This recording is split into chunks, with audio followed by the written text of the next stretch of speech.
Story 1. I'm getting married in 2 weeks, and I am totally screwed. I literally need to get this off my chest. I feel like I'm going insane. My fiancée, Sarah, and me have known each other for about 6 years, engaged for 1. Our wedding is scheduled to take place in just 2 weeks, and I just witnessed something that is making me feel like I am making the biggest mistake in my life. Tonight, Sarah and I were taking a rare opportunity to relax at home. Sarah was in the kitchen making dinner while I was out back working on one of my projects. Anyway, as you do when you're doing heavy labor, I get thirsty and come back to the house to get a drink, where I see Sarah at the counter preparing dinner and talking on speakerphone. I recognize the voice instantly as my brother-in-law, Marty. Now, this is where my brain gets totally twisted. Marty asks Sarah where her sister, Evelyn, is, as he's been trying to get in contact with her and she's not answering texts. And I hear Sarah say to him, "She just left here. She should be home in a half hour or so." It should be noted that Evelyn is Marty's wife of 5 years. I have to admit that I didn't immediately register what she had just said because I went into the kitchen and grabbed a glass and asked Sarah, "What was that all about?" And she responds with, "Marty was looking for Evie." I see her texting and I ask her, "What are you doing?" And she says, "I'm texting Evie that Marty was looking for her."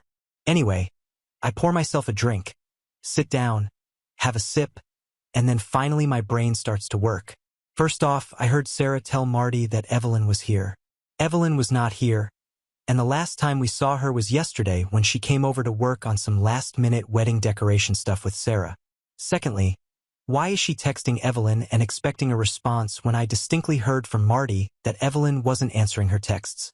Lastly, why the hell would she tell Marty that Evelyn should be back in 30 minutes unless she either knows where she is, or she is right now in front of me, texting her to tell her to get her but home quickly? The only conclusion that I came up with is that Sarah is lying to Marty about the whereabouts of her sister and is probably warning Evie that Marty will expect her home in half an hour. I then spent probably the next 5 hours concocting various explanations for this behavior, some decent, some downright horrible, and playing them back in my head.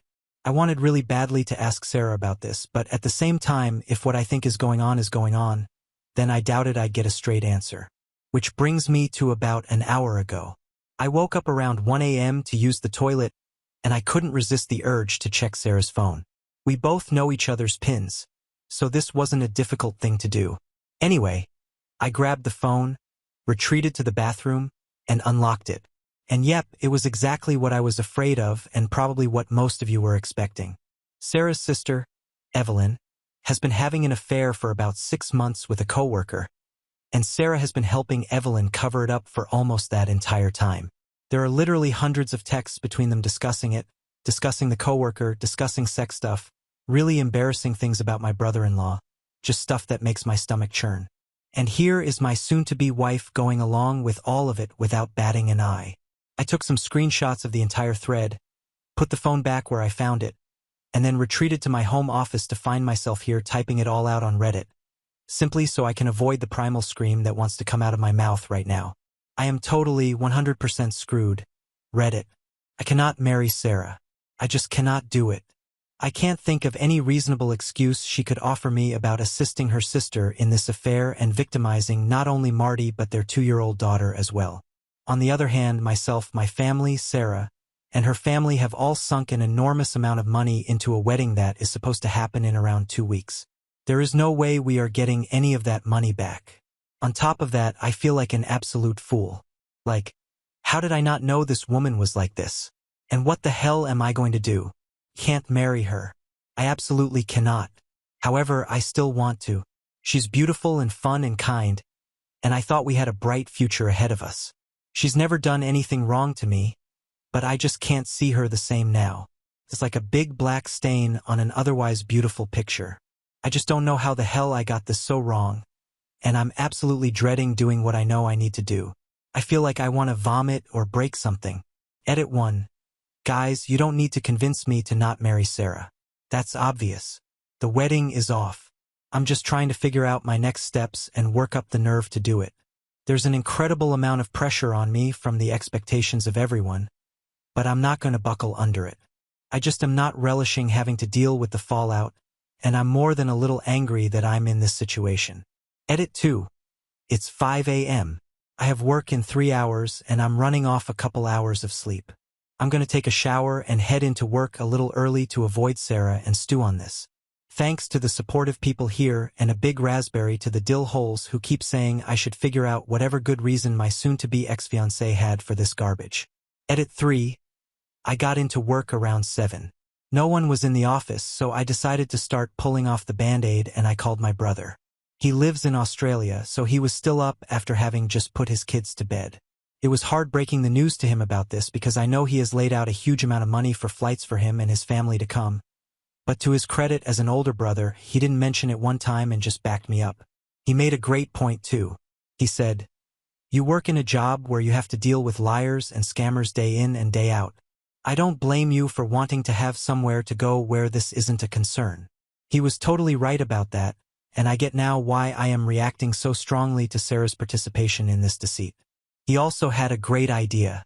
He was going to take his family down to Florida to do some sightseeing and visit the parks. Well, now the kids will be accompanied by their uncle as well. It should be easy since we were going to honeymoon there as well, and we were planning on meeting them for a bit anyway. I'll just rebook everything to be closer to him and his family, and I'll offer Sarah's ticket to either my sister or another family member. I haven't had time to read everyone's comments, but I have answered a few. Right now, I'm just sort of making myself sick by drinking cup after cup of coffee and trying to distract myself until the day gets on enough where I can reach out to Marty. Edit 4. Just did morning stand-up. My stomach is doing flip-flops from drinking about 2 pots of coffee since I got in here so early, and I absolutely cannot focus and concentrate. I feel like I can't do anything really from my side until I tell Marty what I know. So I'm just going to take a sick day and drive over to his house and see if he's around. If not, I'll call him and track him down. Marty is a teacher who is on break right now, and Evelyn works a 9 to 5 like me, so odds are good this works out. Wish me luck. Reddit. Edit 5. Got to Marty's house a little after 10 a.m. He had just put his daughter down for a nap, and we had a long, frankly brutal talk in the kitchen. Basically, he suspected this for a couple of months now, but Evelyn has been very good at covering her tracks. Obviously with the assistance of Sarah and a couple of their mutual friends. I unfortunately do not have all 6 months of text messages. Just a couple of dozen screenshots I sent to myself from Sarah's phone. But I gave him what I have and offered to help him however I could. I am a field analyst in the CU department of a mid-sized insurer specializing in workers' compensation fraud. So I know a few things and a few people. Anyway, I am now working from my laptop in my almost brother-in-law's kitchen, trying to salvage whatever I can. I'm going to have to talk to Sarah this evening and get the word out as fast as I can to my friends and family now that I know I won't screw Marty over. So far, I managed to rebook most of the honeymoon, although I had a problem with the ticket because Sarah was flying under her maiden name, and our carrier has a surname rule for name changes. Anyway, they did allow me to cancel and get a partial refund and rebook to my sister, who will be accompanying her 2 brothers and nieces to Florida in a couple of weeks.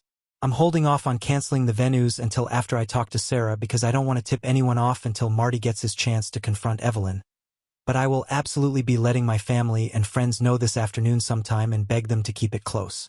I'm basically in a frenzy right now canceling stuff I can cancel, and I'm heading down to the bank in a few to open a new account and getting my bills pay sorted out. The finances, some people have mentioned them, but it should be pretty good.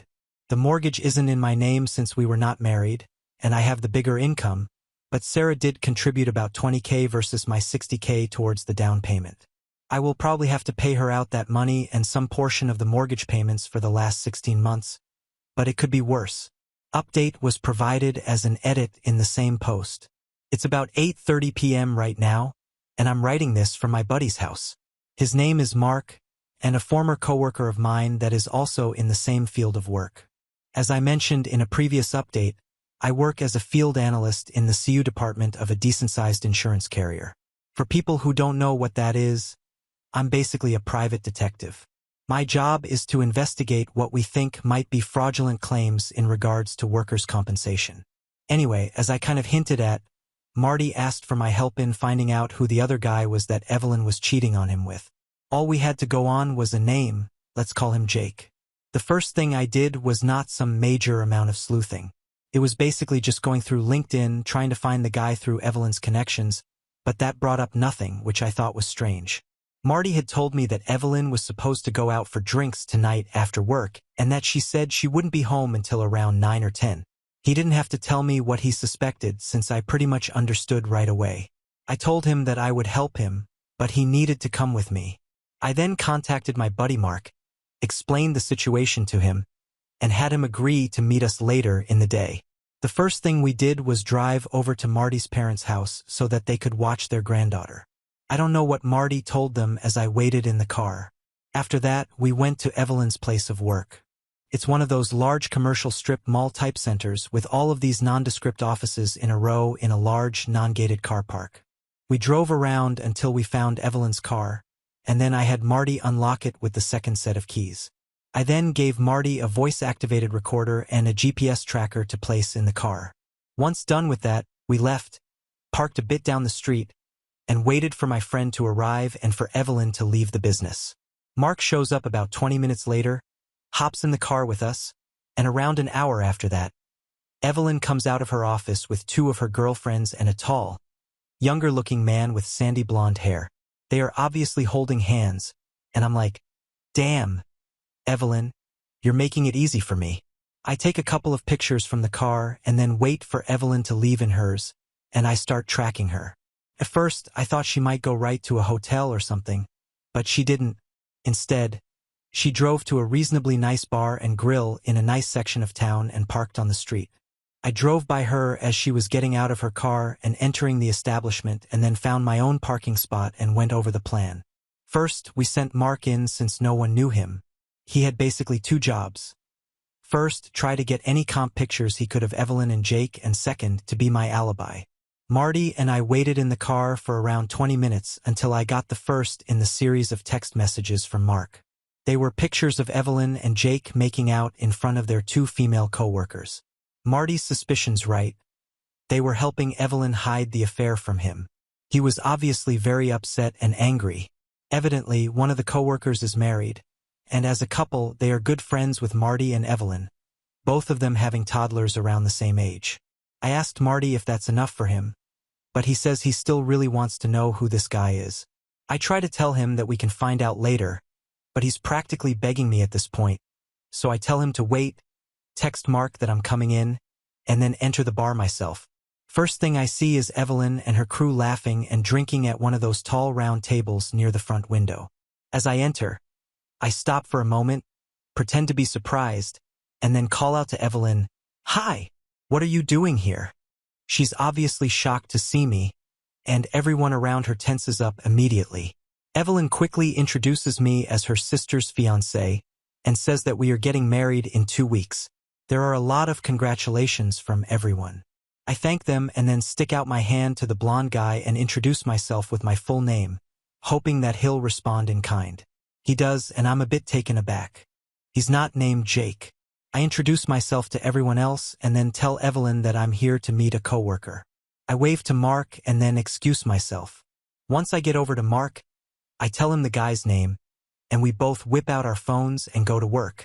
It doesn't take long for us to find him. He's got social media profiles and a couple of court case judgments against him. Everything sort of falls into place when we find out that Jake is his middle name. At this point, I'm basically just grateful that Evelyn isn't cheating on Marty with two different coworkers. Turns out that Jake is 26, married, and has a 1-year-old daughter. This just keeps getting better. Anyway, I text Marty the guy's name, and I decide I want to push my luck and tell him to wait a few more minutes. Basically, I'm playing babysitter here at the bar. I'm totally visible to Evelyn and her crew. I can see out of the corner of my eye that no one is particularly happy about this, and my presence is really ruining the night. This is good. I let this go on for about 10 minutes and then tell Marty to text Evelyn that he's spending the night at his parents' house with their daughter.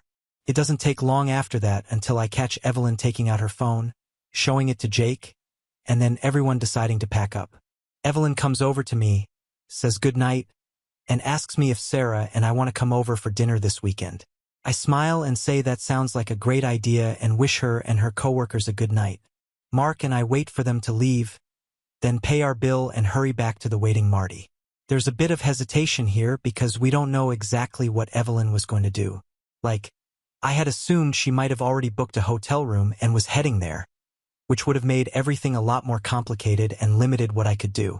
But it turns out that tonight was probably meant to be just drinks at the bar, and it wasn't until Marty decided to spend the night at his parents' that it turned into something more.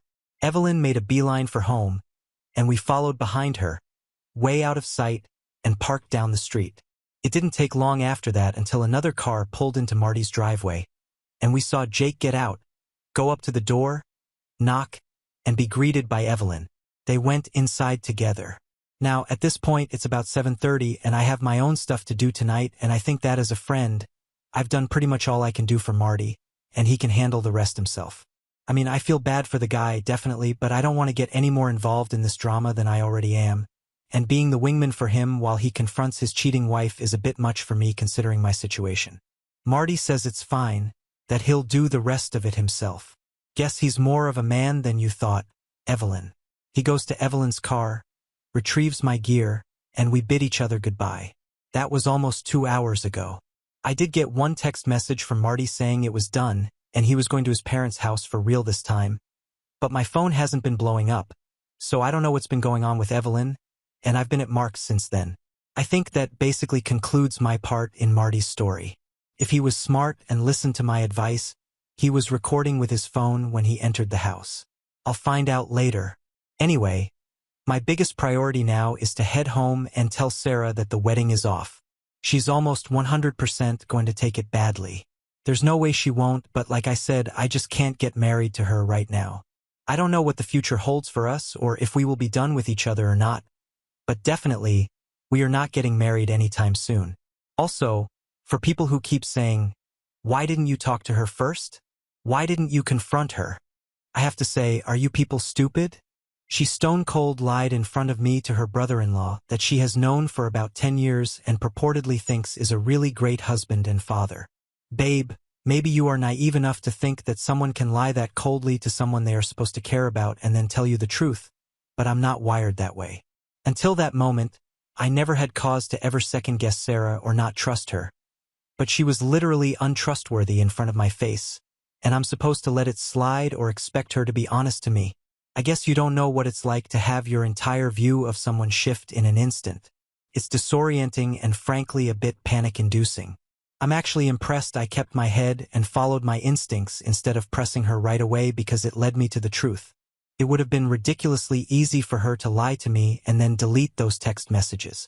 And if she had done that, then I would never have read the horrible things she said, never seen how she can be so duplicitous and two-faced, and never realized how little I actually knew about her.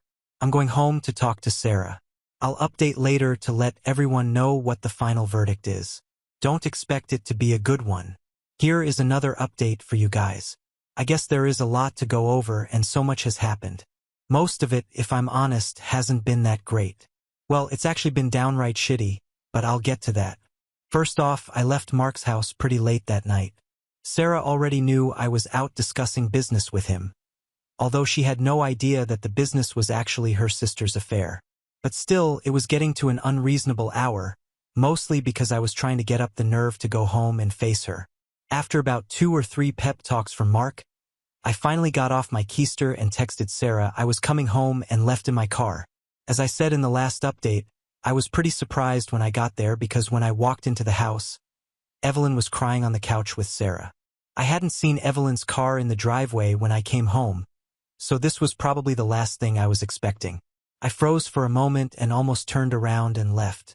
This was not how I imagined this going down, and I knew that Evelyn's presence was going to make a bad situation a million times worse. Still, I had a timetable that I wanted to move on. I had friends I needed to notify and wedding preparations to cancel, and the proverbial clock was ticking in the back of my head. When I entered the room, both Sarah and Evelyn looked up at me in acknowledgement, but the tirade of accusations never came. I just stared back, raising my eyes in question. The moment passed, and Evelyn went back to crying, Sarah back to comforting, and I let it awkwardly hang in the air for half a minute while I thought. It seemed that Marty hadn't mentioned my assistance in the uncovering of Evelyn's affair. I decided to play dumb, not for any reason other than I wanted to see how Sarah reacted. I took a seat on a recliner, put down my laptop bag, and took my phone out of my pocket. I made it look like I was fidgeting with it, and then asked them, "What's going on?" Evelyn just continued to cry, but Sarah looked at me and said, "Marty is divorcing Evie." Well, yes, I figured as much. I decided to push ahead with the obvious question. "What for?" I asked her. Sarah stopped patting Evelyn's back for a moment and looked at me. I could almost see her face twist and contort. Imagine the look a 5-year-old makes when you tell them to eat their broccoli or finish their lima beans. Evelyn shot Sarah a look that I didn't need to be a sister to understand, and there was a pregnant pause until Sarah finally said, "She cheated on him." Now, I have to admit, this response freaking floored me. This was absolutely not what I was expecting. Sure, the more cynical readers here might think, well, the cat was out of the bag, so there's no point in hiding it. And yes, that's true. But it's also true that she could have just as easily feigned ignorance or even worded it another way, like, Marty accused Evie of cheating, instead of basically confirming it to my face. Maybe I'm being pedantic here, but it's part of my job to pay attention to not only what people say but how they say it. Evelyn wasn't happy about this. She kind of crumpled into the couch a bit and did this strange combination of a sigh and sob at the same time. I wanted to press on, go for the gold, so to speak, but I must have stammered a bit. Sarah probably interpreted it as shock, and while she would have been right in a sense, just not how she assumed. "Did you know?" Sarah didn't say anything. She just nodded, her hand still rubbing her sister's shoulder. I didn't hesitate and asked for the obvious follow-up. "How long?" The answer came back a lot easier than I thought it would. 6 months. I was shocked by how easily she admitted to it. Evelyn was shocked as well. She smacked her sister's hand off her, and I think even Sarah was a little shocked at saying it out loud. I leaned back in the recliner and off my face. Time to tug the rest of that Band-Aid clear off. "We're not getting married." There are two that look like stunned goats and a chorus of "Huh? What?" from both sisters. I stood up and repeated myself. "We're not getting married. I can't marry someone who would cover up adultery, especially not for 6 months." Sarah sprang off the couch and opened her arms. The body language was, "You can't be serious." But I just put my hands in front of myself. "I'm serious. I don't like this, not one bit.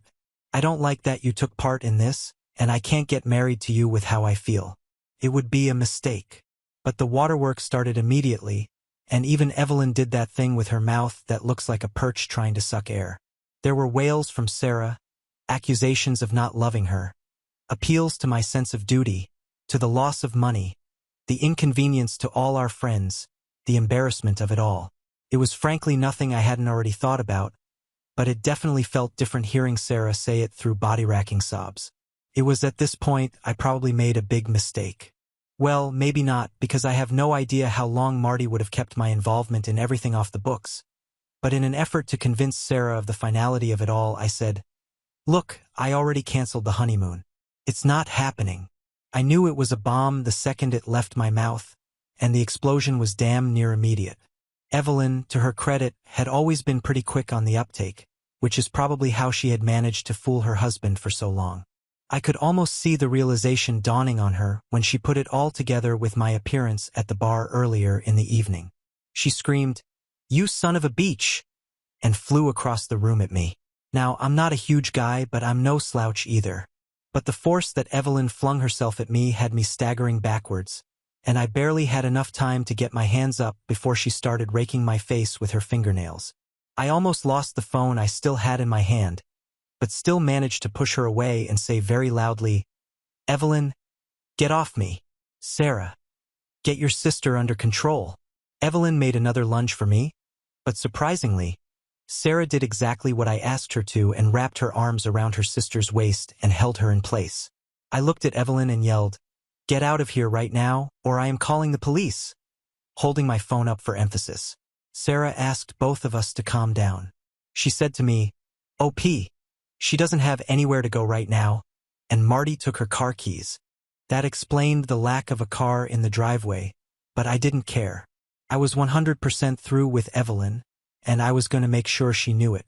I marched into my home office and locked the door and dialed the popo. I told them I had been attacked by my fiancé's sister and had locked myself in my office, that I was bleeding from my face. Evelyn had scratched me pretty good along the inside of my left eye, and that my vision was blurry and I feared for my life. I even told them that I had recorded the entire altercation on my phone. Just as I was finishing up my conversation, Sarah comes knocking on the door. "Opie, please come out. We need to talk about this. And please, I love you. Don't do this. We don't need to do this." And even Evelyn is sorry. She wants to apologize. I'm pretty sure that last one was a lie, but Sarah was obviously losing her shit. I didn't answer her, and her attempts to cajole me out of the office ended probably right when the police rocked up to our front door. I could hear Sarah talking to them, and I decided to come out. The cops were two males. One of them looked younger than me, maybe around Sarah's age, and the other one looked older and more annoyed about life in general.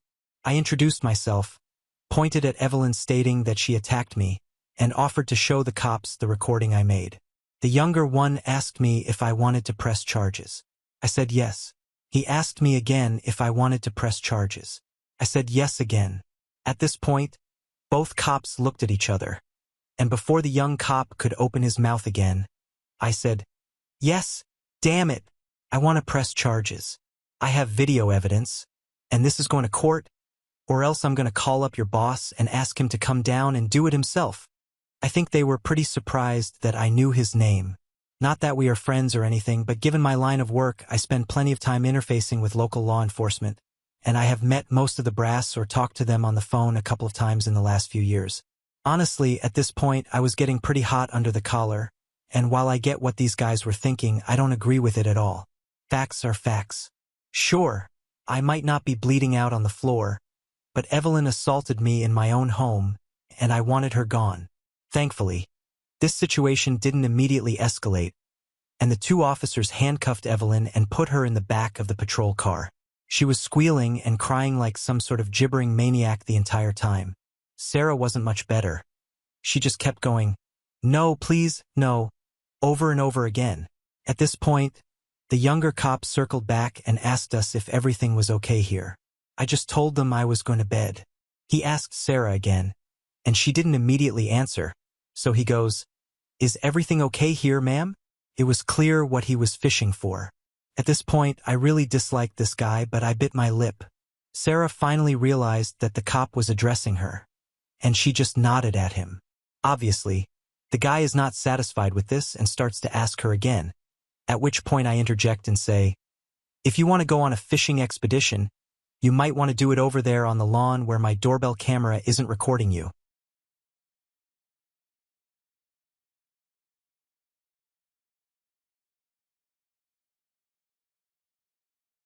I think at this point I had pushed my luck with this guy one too many times, but what could I do? I think I was probably about 30 seconds from getting the cuffs slapped on me until his partner came up and basically pulled him away.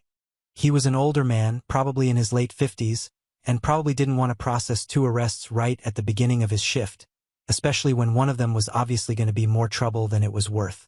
I'm pretty sure he talked him out of it, and they left, carrying Evelyn away and hopefully out of my life forever. At this point, I'm thinking about if I want to stay here or not. The fact that my parents live a couple of hours away, combined with the thought about how poor I am going to be in the short term here, ruled out either their place or a hotel. So I just decided to sleep in the guest room. Sarah made some futile efforts to get me to engage with her in conversation or to sleep in our bed, but I just told her we'd talk tomorrow and that I was tired and didn't want to be disturbed. Thankfully, she let me be, and I crashed hard, harder than I had in years. Which pretty much brings us up to speed to the last update. But dear friends of Reddit, let me tell you this. The next day was by far the weirdest effing day of my life. To start with, I woke up at 11 a.m. Sarah was still home. She had cleaned the house from top to bottom. I mean, the floor sparkled, the toilet shined. I could lick the linoleum in the bathroom, and it'd probably be minty fresh. She had obviously been busy, but when she saw me, she sort of hovered out of immediate range, not quite engaging but looking like she wanted to say something. I get it. Last night was traumatic for everyone, and she was probably uncertain. Like, did I just cancel the wedding in the heat of the moment? Was I serious about this? Was I really angry? I took a deep breath and told her we needed to finish talking.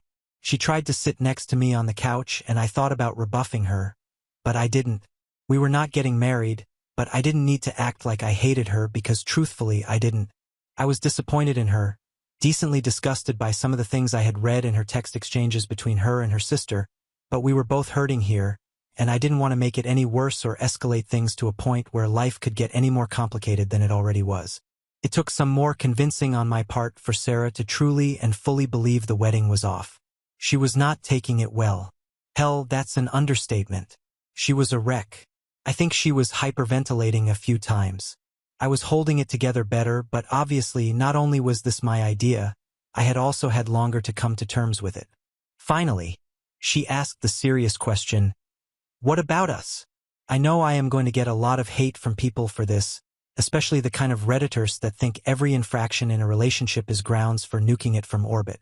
And indeed, one could even say that my calling off the wedding was like dropping a Moab on our 6-year partnership. But truthfully, I didn't have an answer for Sarah in that moment. I just didn't know, and I told her so. I said I read all those text messages, and it showed me a side of her that I didn't know existed, and that I wasn't certain about her or our relationship anymore. I said I couldn't understand why she would go along with Evelyn putting down Marty and joining in, and even egging her on, and cheating on not only him but their daughter too. She just kept saying, I know, it was wrong, I know. I asked her for an explanation, but she couldn't provide one. She just said that she got carried away and that she had to choose her sister.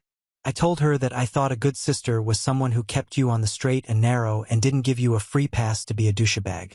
She agreed with me and said that she would do better, but that Evelyn had always been the boss when they were kids, and she was always the follower.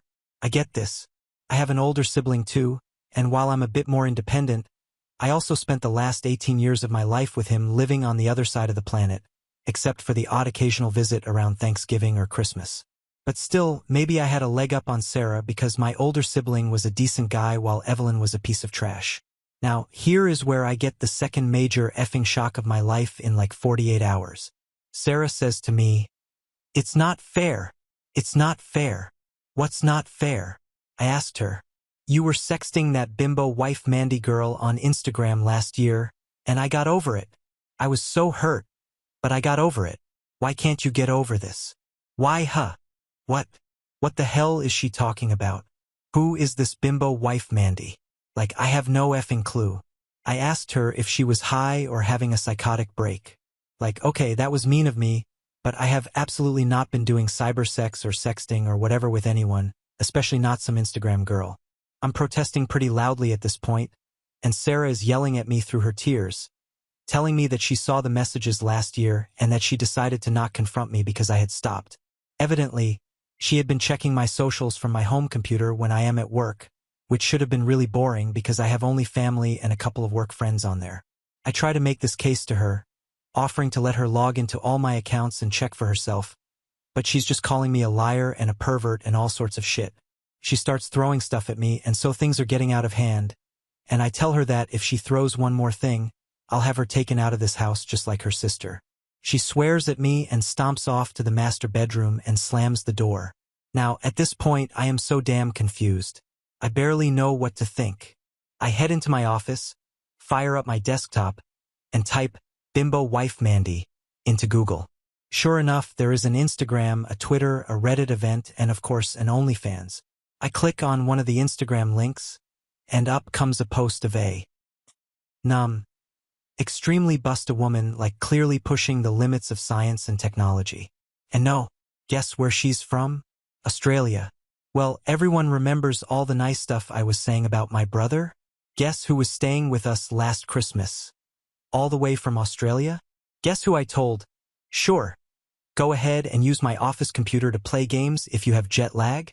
As far as I can tell, my brother, after his wife and kids went to sleep, logged into either Instagram or whatever something, and was probably paying money to sext with this girl.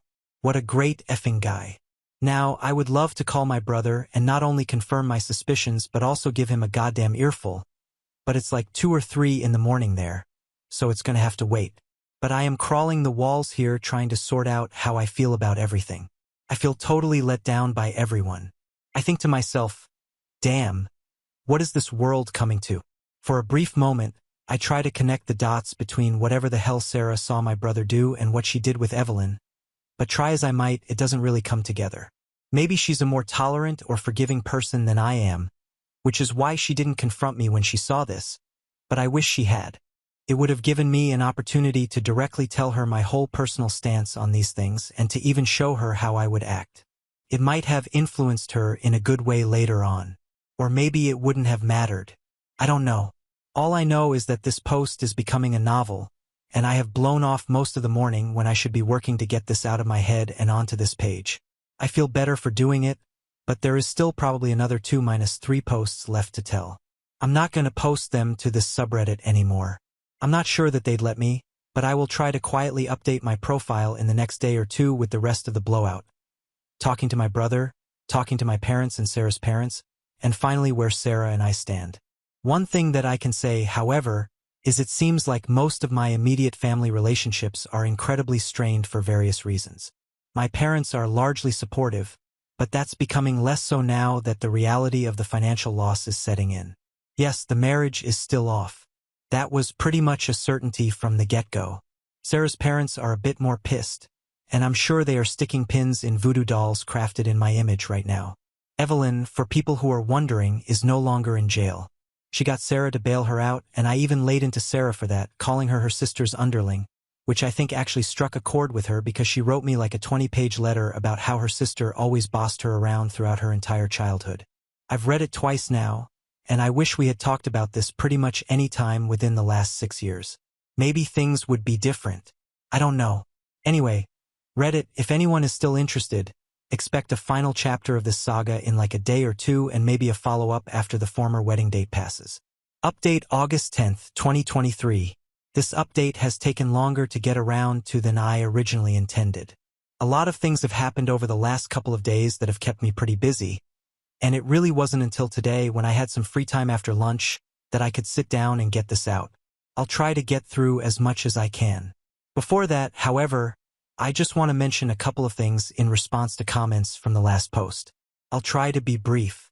Firstly, I don't know much of what's going on with Marty and his divorce, other than to my knowledge, he's still divorcing her. Obviously, no papers or anything, but the intention is clear. In addition to that, I'm not really in the position to be advocating for any sort of course of action that Marty should take, or offering him legal advice, or assisting him in doing anything to the other man, or tracking down the other man's wife, etc. Marty is a grown-ass man, and he can do whatever he wants with the situation. My position as his friend is just to support him and offer advice if he asks for it. Secondly, this isn't some sort of guerrilla marketing for an OnlyFans girl. If it was, I should have done it on the first post, which hit the front page of Reddit and was seen by over 3 million people.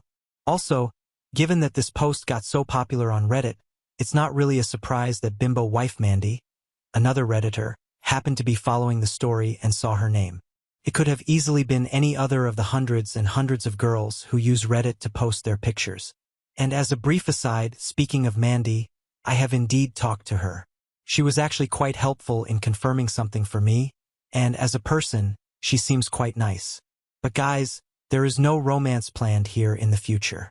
Mandy is married, evidently quite happily so, for almost 2 decades, and frankly, while her husband must be cool with it, she's way too much for a mere insurance guy like me to handle. Seriously. So, with that all out of the way, on to the update. Last time I wrote it, I ended it up with me assuming that my brother had used my office computer to chat with Mandy, but it was too late for me to contact him. I am one of those guys that once a problem is put in front of him, I must be actively working on trying to solve it. This is great for my career choice, but in situations like this, all I was doing was driving myself insane. So I decided to take a deep breath, leave everything until later, and carry on with what I needed to do. First thing up was attempting to contact every person from my side that I had invited to the wedding that I had not yet informed about its cancellation. As you may recall, I had already informed my parents and had them contact my relatives on the day I made up my mind, but only myself and Sarah have the complete guest list, so I needed to do the rest myself. Out of respect for my friends, I decided to call instead of text, but this might have been a bad idea since every phone call typically resulted in a rather lengthy explanation of why I was canceling the wedding. I know I could have given some other excuse, but I wanted people to know that I wasn't being frivolous or just experiencing something inane like cold feet. It was important not just for my own reputation, but I think in order to show respect to the people who had agreed to come on that day to support myself and Sarah as a couple. Because of this, it wasn't until late into the evening when I finally managed to contact everyone, which meant it was now morning time in Australia. I knew what I needed to do, but I wanted to make sure that my ducks were all in a row. So I took a breather and made a sandwich in the kitchen. I noticed that Sarah wasn't home. I had no idea when she left. I sat down to eat and think about what to do with my brother's situation. Let's call my brother Carl for the sake of shortness here. Now, Carl and I have always been pretty close, despite him being 13 years older than me. He was this sort of quasi-parental figure in my life because by the time I became capable of having long-term memories, he was already well on his way to becoming an adult. He was always generous with his time, played with his little brother when other teenagers would probably have avoided such an activity like the plague, and generally seemed very mature and wise to me growing up. Suffice it to say, I respected him greatly. The idea that he had been sexting with a girl who wasn't his wife in my house was something that I was still coming to grips with, and I needed to decide what to do. Talking to him about it was obvious, but at this point, given how much of a shambles my relationship with Sarah was, I didn't know if I cared about having him confess just for the sake of clearing my name. Was there anything to salvage anyway? I needed to, for my own sake of propriety, at least yell at him about this and convince him to stop. However, I wasn't sure if I was going to rat him out or not to my SIL. It all depended on what he told me and if I believed him or not. I finished my meal and logged into Facebook and video called Carl. Now, Carl works mostly from home as a remote office worker since his field is related to IT, and he's almost always available during the day, and today was no exception. It didn't even ring more than once or twice before he answered. We greeted each other, exchanged some pleasantries, and then I just sort of dove into it and asked him if he had been using my computer to sex chat women on the internet when he was visiting me. Carl's face froze, and he leaned over out of frame of the camera. He was obviously closing his office door. "Yeah, I did." "Why?" he said to me. I swore under my breath and explained to Carl how Sarah had thought that his flirting was me since he used my computer. I explained that I wasn't happy to take the hit for him, and I asked him point blank if Karen knew about this or not.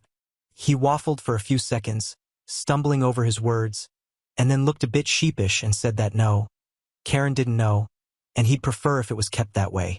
He went on to explain that their relationship had been pretty rough since their youngest was born 4 years ago, mainly in the bedroom department. Carl had always been a pretty private person, especially when it came to intimate details, or at least he had always been that way when talking to his much younger baby brother. However, this time he just let it all lay out. Things had been bad. He had been tired of getting rejected. Karen was always tired, no matter what he did or how much he helped out around the house. Eventually, this led to problems on his side, some sort of performance anxiety on the few occasions where Karen would actually feel up for some bedroom fun, and things just got worse from there. Basically, he said, "There's no amount of socks picked up, laundry folded, dishes washed, or time spent minding children that would get me laid. It was just not happening. So I started to spend time in my office at night working." He even did the finger quotes when saying this. Evidently, his working at night turned into a pretty hardcore addiction to OnlyFans sites, which, given the relative privacy he had in his office for legitimate work, spiraled out of control pretty quickly. I asked him if he was still doing it, and he swore up and down that he wasn't. I thought I believed him when he said it. He seemed to be sincere, but I just had this niggling feeling in the back of my skull that something was off. Maybe it was because of all of the deceit I had encountered recently, but I was doubting my own brother, who has really been a stand-up guy to me our entire lives together. I really hated being in this situation. Now, the problem I faced was pretty complex here. First, if I wanted to clear my name, then I would have to get my brother to tell Sarah that it was him all along. However, if he did that, then there was no guarantee that Sarah wouldn't spitefully inform Karen. I personally thought it would be best if Karen knew, but at the same time, I didn't know if I felt comfortable potentially dropping a nuke on my brother's marriage over something he not only said he stopped but is in this sort of moral gray area for me. I didn't have an answer right away as to what to do, but I did urge him to tell his wife about this and to get into marriage counseling. He said that they actually had been going for the last 6 months, and while it was helpful, what had really helped him was getting a prescription for some generic Viagra. I actually did a spit take at that, neatly spraying my computer screen with water. He told me that they had been trying to make sure they have intimate time at least a couple of times a week, and the Viagra had cured him of his performance anxiety to the point where now they were both looking forward to spending time together after the kids went to bed. The general gist of this was something along the lines of, "Hey, this is actually going in the right direction now. Please don't screw this up for us." I really didn't want to be in this position, not just for the sake of Carl and Karen but for my 2 nieces as well. And if what Carl was telling me was the truth, I could be tossing a firebomb into a relationship that was starting to mend. It was unpredictable what would happen. So yeah, it may disappoint some people, but at the time, I felt that the best option I had was to wait and see.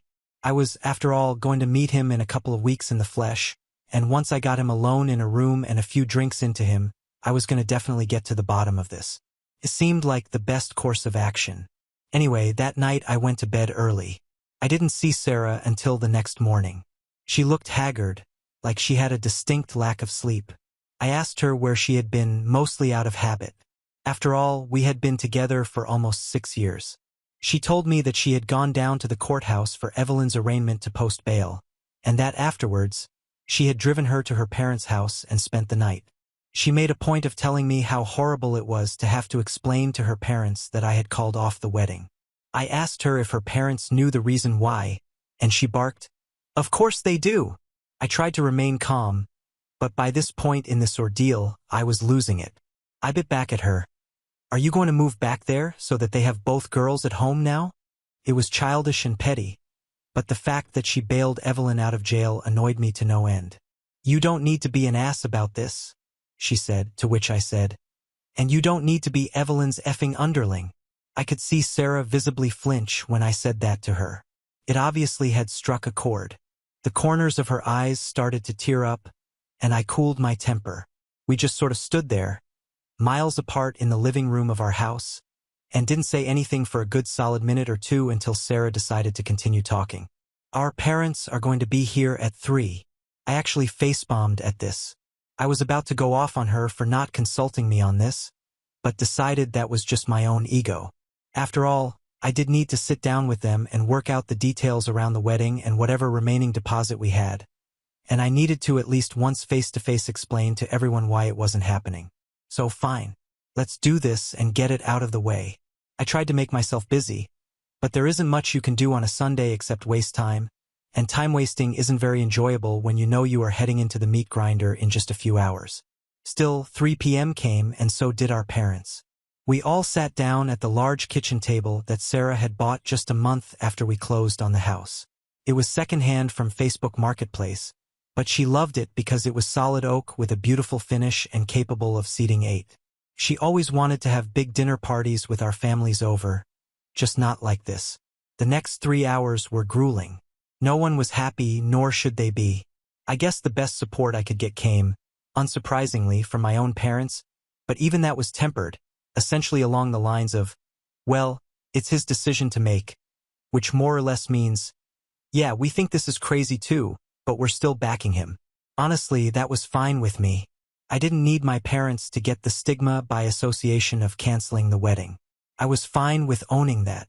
Eventually, we worked out a decent deal in regards to the wedding. We would try to get back whatever money we could, split it back however it was contributed, and then eat whatever losses there were communally. However, when it came to the subject of the house, Sarah vehemently objected to my idea of paying back her or her parents for the deposit. Basically, she didn't intend to move.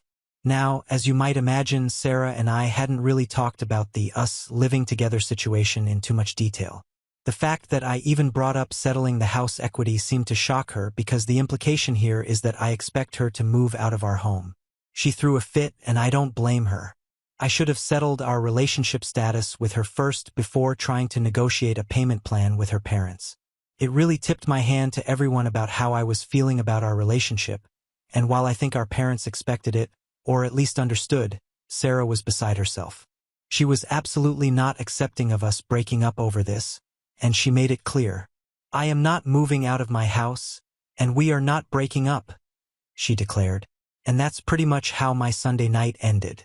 After our parents left, Sarah and I tried to talk it out some more, but we kept running in circles around each other, and I had to curb my natural inclination to run her down until we got a resolution. Truthfully, I was pretty damn tired as well, and I just wanted to turn off my brain. Believe it or not, we just ended up sitting on the couch and watching a movie together in silence until it was time to go to sleep. We left it there with a "we'll talk about it more tomorrow," and retreated to our separate rooms.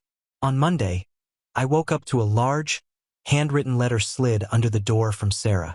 I took a brief look at the first few pages and decided I would deal with it later and went to work. When I left, Sarah was still in bed. She must have been up late writing that letter. At the office, I rescheduled some meetings and started calling venues and vendors that were on my list. It was a mixed bag of results.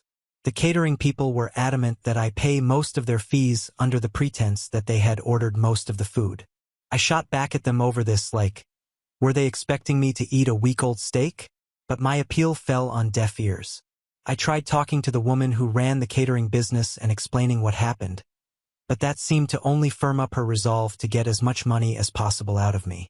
Inversely, the DJ that I had hired for the entertainment was incredibly kind and gave us back almost all the money. Things went on like this, and during the day between making calls and doing work, I read Sarah's letter. Now, this is 20 pages of written word, so I'm just going to summarize. The gist of it was that ever since childhood, Sarah has been bullied by Evelyn, and in response, Sarah's way of dealing with this was to essentially go along with whatever Evelyn wants to hear. She went on to say that it had become sort of a general way of operating in her life, that she was just afraid to rock the boat, to cause a problem, or sometimes even to voice an opinion. I reflected on this because truthfully, when I look back at our relationship with a more critical eye, I kind of think that Sarah was a bit too perfect of a girlfriend. What I mean by that is she never disagreed with me, never picked her plans over mine, or even really advocated too strongly against anything I wanted to do. She went out of her way to make herself appear useful and all around acted more or less like a yes woman in our relationship.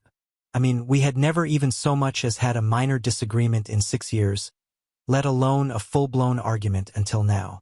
It sounds great from a relationship standpoint until, of course, it's not. I couldn't shake this feeling that Sarah has this deep-seated insecurity and need to make people happy, what they call people-pleasing behavior. When I start looking at it this way, a lot of things make sense to me, and I start to realize that despite being with Sarah for 6 years, I don't actually know her that well. It's like she's put up this image around her which is really just a mirror, a reflection of whatever she thinks people want to see. And in the case of our relationship, she's more or less been acting my role of the perfect girlfriend while never really letting me inside to see who she is as a person. Hell, I can't even say that what I saw in those text messages is the real Sarah, because it's almost certainly just another reflection, this time of Evelyn and all her warts and faults. This may sound weird, but it's like we are in this unequal relationship, whereas maybe she loves me for who I am and how I wear my thoughts on my face and my heart on my sleeve, but maybe I only love her for the mirror she is holding up to my face. I don't know. If this sounds too metaphysical for you, then I'm right there as well. It's like this wisp of an idea that I'm still trying to catch by my fingertips. All I know is that in the last few days, I've probably learned more about Sarah than I had in the last 6 years, and the letter she wrote me was the first real view into her childhood that I had glimpsed. That night, we talked more about this, specifically about her childhood, about her behavior. The conclusion that we came to is that she needs help. She's a grown woman who is sadly stuck acting like a child, too scared to displease anyone lest she face her sister's wrath, or her parents' disapproval, or the loss of love from the one she loves. This is no way to have a relationship, and I can say that I feel much more confident and assured that my decision to call off the wedding was the correct one. In fact, it could not be any more correct. That night, after our talk, I went to bed with much less angst than I had in a few days. The story probably ends here since I couldn't find more. Now on to the next story. Story 2. Before we start, if you're enjoying this video so far, please consider liking and subscribing to the channel. Now let's continue. Golden child brother got my fiancée pregnant, so my family abandoned me after 5 years of no contact. He's in a coma, and my mother demanded I step up as replacement father for his child. So 5 years back, just a month before I, now 30, was supposed to get married to my fiancée, I found out that she had been having an affair with my brother. The only reason they were even coming clean to me about it was because she was pregnant and wanted to keep the baby. My ex-fiancée, Karen, 30F, and my brother, Chris, 33M, had apparently been sleeping together ever since Karen and I had been engaged. Karen and I have been together since our junior year of high school and had been together through college as well, so getting engaged was obviously the next step since we had been together for so long. Yet, inside of that, after we got engaged, she decided to cheat on me with my brother. The only reason that even happened was that a couple of days after our engagement, my brother had confessed to her that he had always had feelings for her, and he just felt like he had to let her know because she was about to get married, and after that he could no longer tell her anything about these things. Then she suddenly had the realization that she had also been catching feelings for him gradually. Apparently, they would even flirt behind my back occasionally at family events and stuff, but she was not sure about him, which is why she had stayed with me. I got to know all these things 5 years ago, just a few months before my wedding, when the two of them sat me down along with my parents and told me that they were planning on getting together and she could no longer get married to me because Karen was in love with Chris and they were having a baby together. I had been very upset about it that day, and almost refused to believe it, and had told Karen that I wanted her to come home with me and end this relationship, whatever it was, with Chris. But my mother had made it very clear that nothing of the sort was going to happen and that Chris and Karen were going to be together, and I just had to make my peace with it because it was ultimately their decision. I couldn't even believe that my mother was supporting something like this. At least my dad had the decency to look ashamed and tried to comfort me, but my mother was blatantly just supporting this and even told me that if I had a problem with it, I could keep it to myself because Karen was pregnant and I had no right to bother her when she was in such a delicate condition. My mother was just crazy about finally having a grandchild in the family, so she could hardly care about what I was going through and fought with me tooth and nail to justify what was going on. After the confrontation that day, Karen moved in with my family because her own parents did not want to speak to her anymore after she had told them the truth. We obviously had to cancel the wedding, and my parents covered the cost of it, so I did not have to worry about any of that either. However, I got cast out from the family because I refused to speak to them, and for the past 5 years we have had absolutely zero contact. The only person who had even bothered to try and reach out to me was my father, but I wasn't even bothered in speaking to him, so there's been radio silence from their end after I cut ties with them. It took me a really long time to get over what happened to me because Karen and I have been together for a really long time.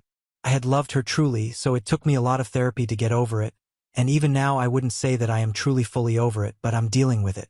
The rest of the family had kept in touch with me though, and I did find out from them that she had a son with my brother, and just a month after she gave birth to her son. A paternity test confirmed that it was my brother's child and not mine, so there was no need to contact me after that either. They ended up getting married and have been together for the past 5 years.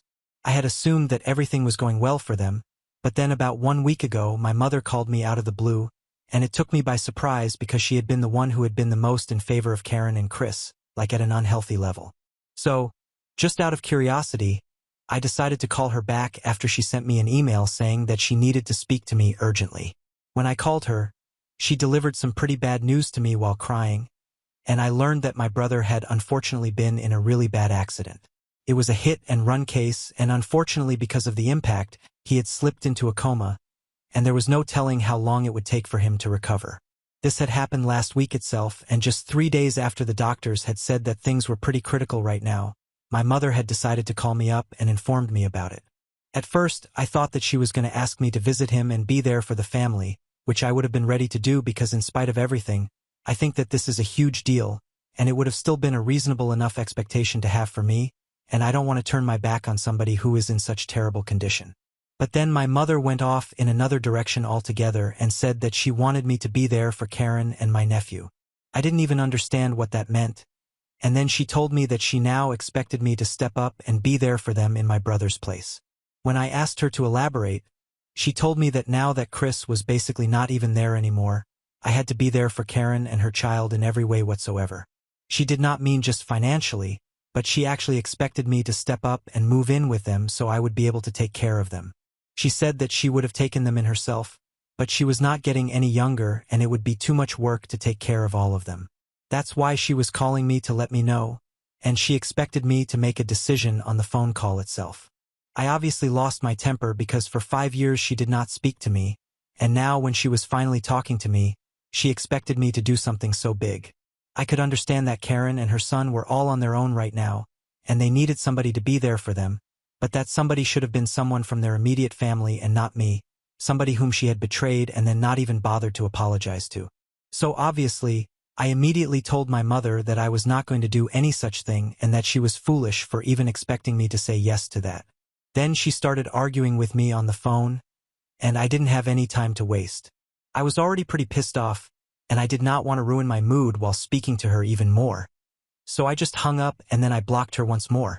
I tried to go about my day as usual after that, but I just couldn't stop thinking about what Chris and Karen were going through, and I really felt bad for them, but I obviously was not going to do what my mother had asked me to and take my brother's place in their family because that was just weird. He was still around, he had just slipped into a coma, but it was not like he had passed away already, and she was acting like he was gone. I was feeling very iffy about this entire situation, so later that day, I decided to call my father instead because I thought that he would be more reasonable than my mother. It was very awkward to speak to him after 5 years of no contact, but after some small talk, I asked him how Chris was doing, and he told me that things were not looking too good right now. Then I told him about the conversation that I had had with my mother earlier that day, and I expected him to have some reasonable insight, but instead, he also said that my mother was right to expect that from me. That really took me by surprise because my dad was usually the more level-headed one out of both my parents, and now even he was saying such weird things. When I asked him if he really meant that, he told me that he did and said that Karen and I have had a history anyway, and I'm also part of the family no matter what our relationship for the past 5 years has been.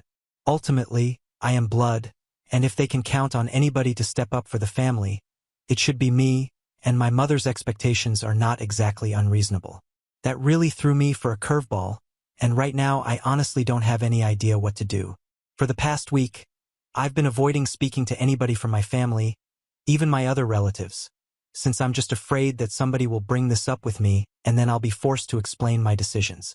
I also kind of feel like the bad guy here because I'm refusing to step up for my family, and I know that they really need me if not financially, then at least emotionally. I just honestly have no clue what to do, and I know that what my mother is asking of me is really weird and unreasonable, but at the same time I feel bad for rejecting it outright. I haven't even been down to the hospital to see my brother because I just feel so weird about this entire situation. Neither have I been able to speak to any of my friends about this since all of this is so personal.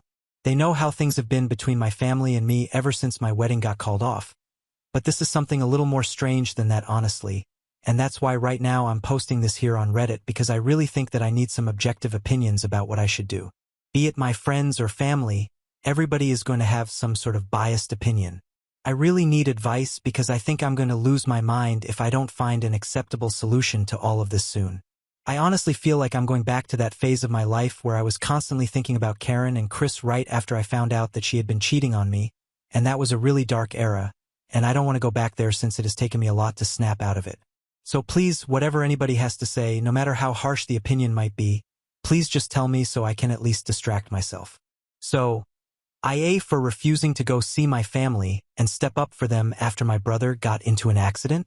Update 1. Hey guys, so I decided not to go see my family for the time being. It's really too much for me right now. I didn't even realize exactly how bad my anxiety had become in the last week just because of the things that my parents were telling me. But I'm back on my anti-anxiety meds right now and trying to cope with everything. A lot of people have showered me with love and support in the comments section of my original post and even reached out to me personally in my DMs to let me know that they are there for me and that I'm not alone, which I am supremely grateful for. So thank you so much for that. I have also spoken to a couple of my close friends and confided in them about what's going on because I really don't think that I can deal with all of this on my own, and they have also told me that I can speak with them whenever I need to just to get it all off of my chest. They have also told me that my decision to not go and meet them right now is the correct one to make because at this moment it's the best decision that I can make for myself, and I have to put myself first no matter what anybody else is going through in life. So far, Chris and my family have always put themselves first, so I should also do the same. Truth be told, I don't really think that I need to be there for them emotionally either. They have each other. They can deal with this on their own. I was the one who had absolutely nobody for my immediate family being there for me in the aftermath of the wedding getting cancelled and finding out that I had been cheated on. My own parents had turned against me and had picked my brother over me even though he was the one who had been in the wrong and he should have been the one to get lost out of the family. But anyway, that's all in the past and I'm trying to move on from that. I won't be able to do that successfully if I go back to them again, so I have blocked all of them once again, and I'm going to stick to my decision of not having any contact with them. I'm really sorry about what happened to my brother, and I really hope that he recovers soon because no matter what he has done, I cannot be the person who wishes anything bad to happen to anybody. So I hope things work out for them, but I'm out of here. I'm just going to focus on my own mental health now, and I'm considering going back to therapy because of the way that I dealt with this and the way that these things that my parents said got under my skin. I really think that I need to speak to a professional because I don't think I'm dealing with all of this as well as I thought I was, and all those old feelings are coming back to the surface yet again, so I'm just going to look out for myself now. Update 2. So I heard from a couple of relatives that my brother's condition is still pretty critical and is not showing any signs of improvement. It has been almost 2 weeks, and he is still in the hospital. Things are really bad for the family, and I feel sorry for them, but there's nothing much that I can do.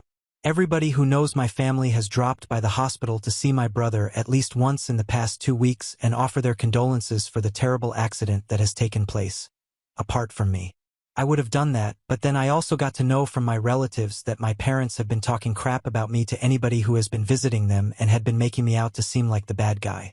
They are apparently telling everybody that they had asked me to come visit them and be there for the family, but I had refused and accused me of saying things like, this was karma for screwing me over 5 years back, and that my brother deserved this. For the record, I obviously did not say anything of the sort. Some of them contacted me to confirm if this was true or not because it did not seem like something I would say because I'm generally a nice person to everyone, and when they asked me about it, I obviously told them that I did not say these things and my parents were making it up to make it sound like I was being a terrible person, probably a reaction out of me, or maybe just like that because that's the kind of people that my parents are. I was just really disappointed that they were saying such things about me and making up stories just to portray me as a bad guy, especially after already having screwed up my life once. I'm just lucky that my relatives asked me about it because if they had just chosen to believe my parents, then I don't think anybody in the family would have been speaking to me at this point either. For the past 5 years, I had not spoken to my parents, but the rest of my family, my aunts and uncles, and of course my cousins, had all been there for me. I really did not want to lose that, and I guess my parents could not stand it, so they decided to try and screw that up for me as well. I just don't understand why they hate me so much. I've literally never done anything to them. My brother and I have never been particularly close, and my parents have always had a soft spot for him right from our childhood. But this seems unnecessary and excessive. Update 3. Hi, so I posted an update 2 days ago, and today my mother decided to reach out to me yet again. I had blocked them everywhere, so she had no option but to pay me a visit in order to talk to me. So when I came back home from work, she was already there waiting for me to come back. I honestly didn't even feel like talking to her because I was just so exhausted from work already. I almost decided that I was going to get back into the car, but then she spotted me, and I had to go and speak to her. I did not have any intention of letting her into my house because then it would be very hard to get rid of her, so I decided to talk to her in the front yard, which proved to be pretty bad for me since eventually she just started yelling at me, and that attracted the attention of the neighbors as well. The conversation started normally enough. She just made some small talk with me, and I had to answer her politely, but then I couldn't help myself and I ended up asking her why had she been telling people made-up crap about me just to portray me as a bad guy. I told her that it was not fair to me because I hadn't ever wished anything bad to happen to my family, even after they had treated me like this, and I honestly just wanted to move on with my life, but they were making even that really hard for me.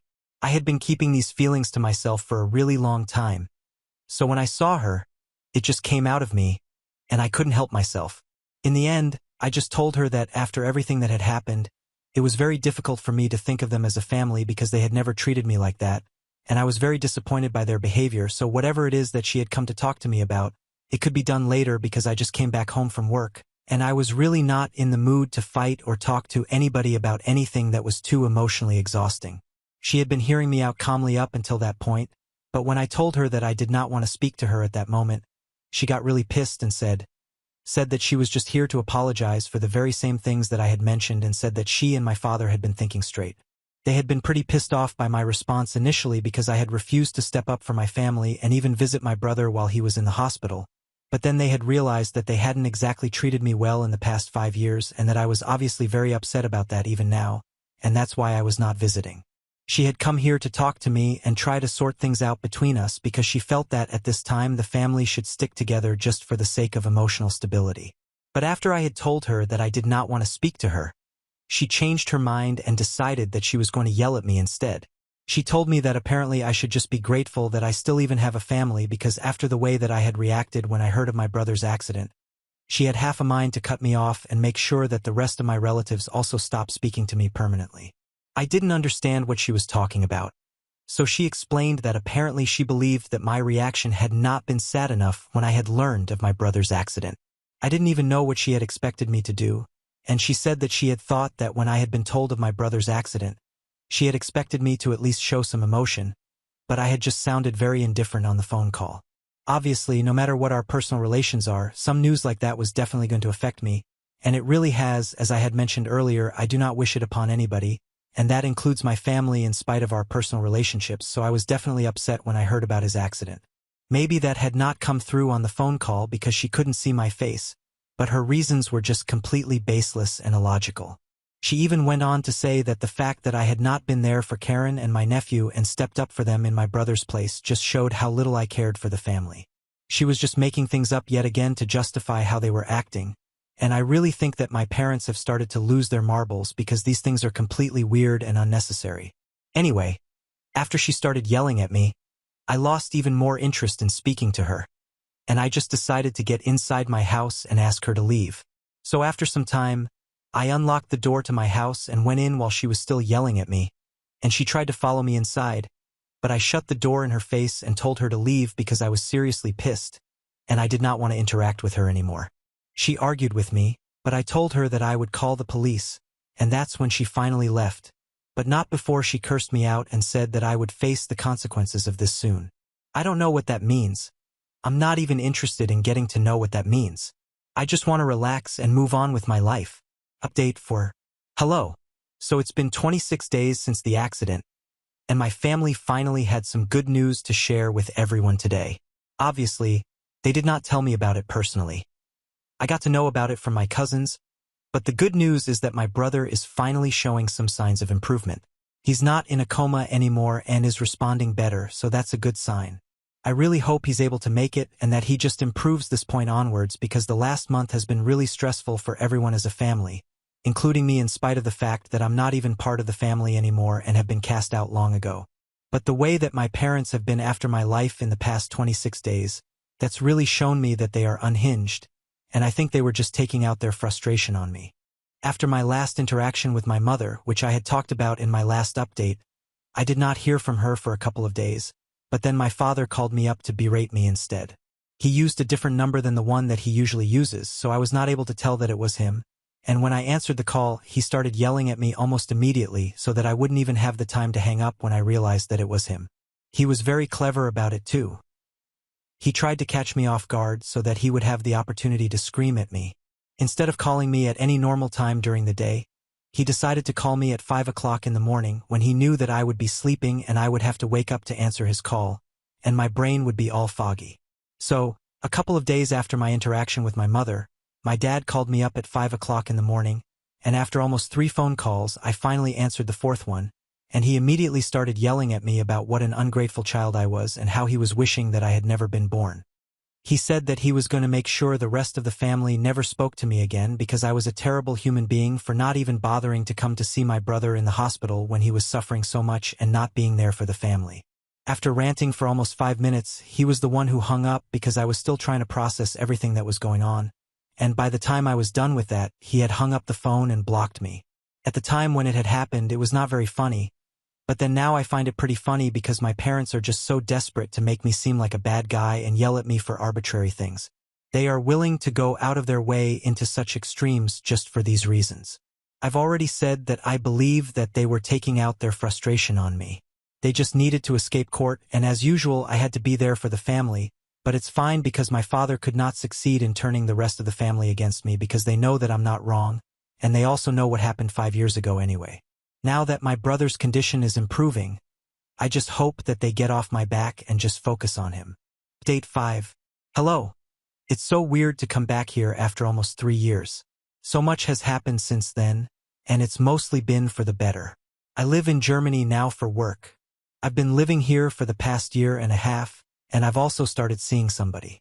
My girlfriend and I have been together for the past 8 months, and it's been blissful, really. And in the past 3 years, I've had absolutely zero contact with my family, and that's also been blissful, if I'm being honest. I have kept in touch with my relatives, the ones who are nice to me, so that's different. My brother is completely fine now. He survived the accident, and even though it took him a long time to come back to normal, he's doing okay now. Karen had approached me after my brother had started recovering to talk to me and apologize for everything that had happened in the past. But I just told her that at this point an apology was just not required. She had approached me after everyone had come to know that I was moving to Germany for work and had visited me with a bouquet to apologize, and it was on behalf of her and my brother. My brother could not come to see me because he was too ashamed of the things that had happened 8 years back. But honestly, none of it mattered anymore, so I just told them that I forgave them and I didn't even care, and that part was true. I did not really care because I was moving on with my life onto better things. Since then, I've been here, and my parents don't speak to me anymore. And I'm really happy about that because I would not let that ever take place again under any circumstances. I'm finally happy now. Anyway, now that you guys are all caught up, I better get back to my life. Thank you so much for the people who showed me so much love and concern when I was posting here and also continued to ask about me in the comments and stuff even after I had stopped posting. Now on to the next story. Story 3. Best friend tried stealing my girl behind my back. But I got the perfect revenge and a better woman in the end. I just walked into my favorite country bar and grill, found a spot at a small table in the back, and ordered a sandwich, fries, and a beer. I sat there tuned into the TV, which happened to be on a PBS channel. They were discussing country music, reminiscing about the old stars, most of whom have passed away by now, though a few still remain. It all had a kind of melancholy vibe as they delved into the stories of these legends. I never really grasped how many of them came from poverty-stricken backgrounds, never having much. While I was chowing down on my meal, I glanced up and caught sight of my closest buddy, Bob, walking in with Olivia. It hit me hard. You see, I believed Olivia was my girlfriend. I'd invited her out for tonight, but she told me she'd already committed to hanging out with some friends tonight and suggested we go out tomorrow. Olivia and I had been seeing each other for a solid 6 months, and I had the impression we were an item. We practically spent every weekend together. I could feel myself falling hard for her, and she claimed she felt the same about me. We even talked about the possibility of getting engaged, but we figured we'd give it a few more months, no rush, especially since we were consistently dating. After the TV show wrapped up, someone hit the jukebox and played Crazy. I was tuned into the song, and this is the second part of it. I knew you'd love me as long as you wanted, and then someday you'd leave me for somebody new. This got me thinking if Bob was the new guy. The catch was, Bob was well aware of my feelings for Olivia. I guess our guy code didn't matter much to him. I kept listening to the song while they were playing the part of a couple. The last verse played Crazy for thinking that my love could hold you. I'm crazy for trying and crazy for crying, and I'm crazy for loving you. I stood up from my table and walked over to Bob and Olivia. They glanced at me and Bob started, "Charlie, I shut your mouth. If I ever cross paths with you again, one of us will end up spending a long while in the hospital. And as for you, Olivia, I'm seriously let down. Clearly, we're done. You've revealed your true self to me."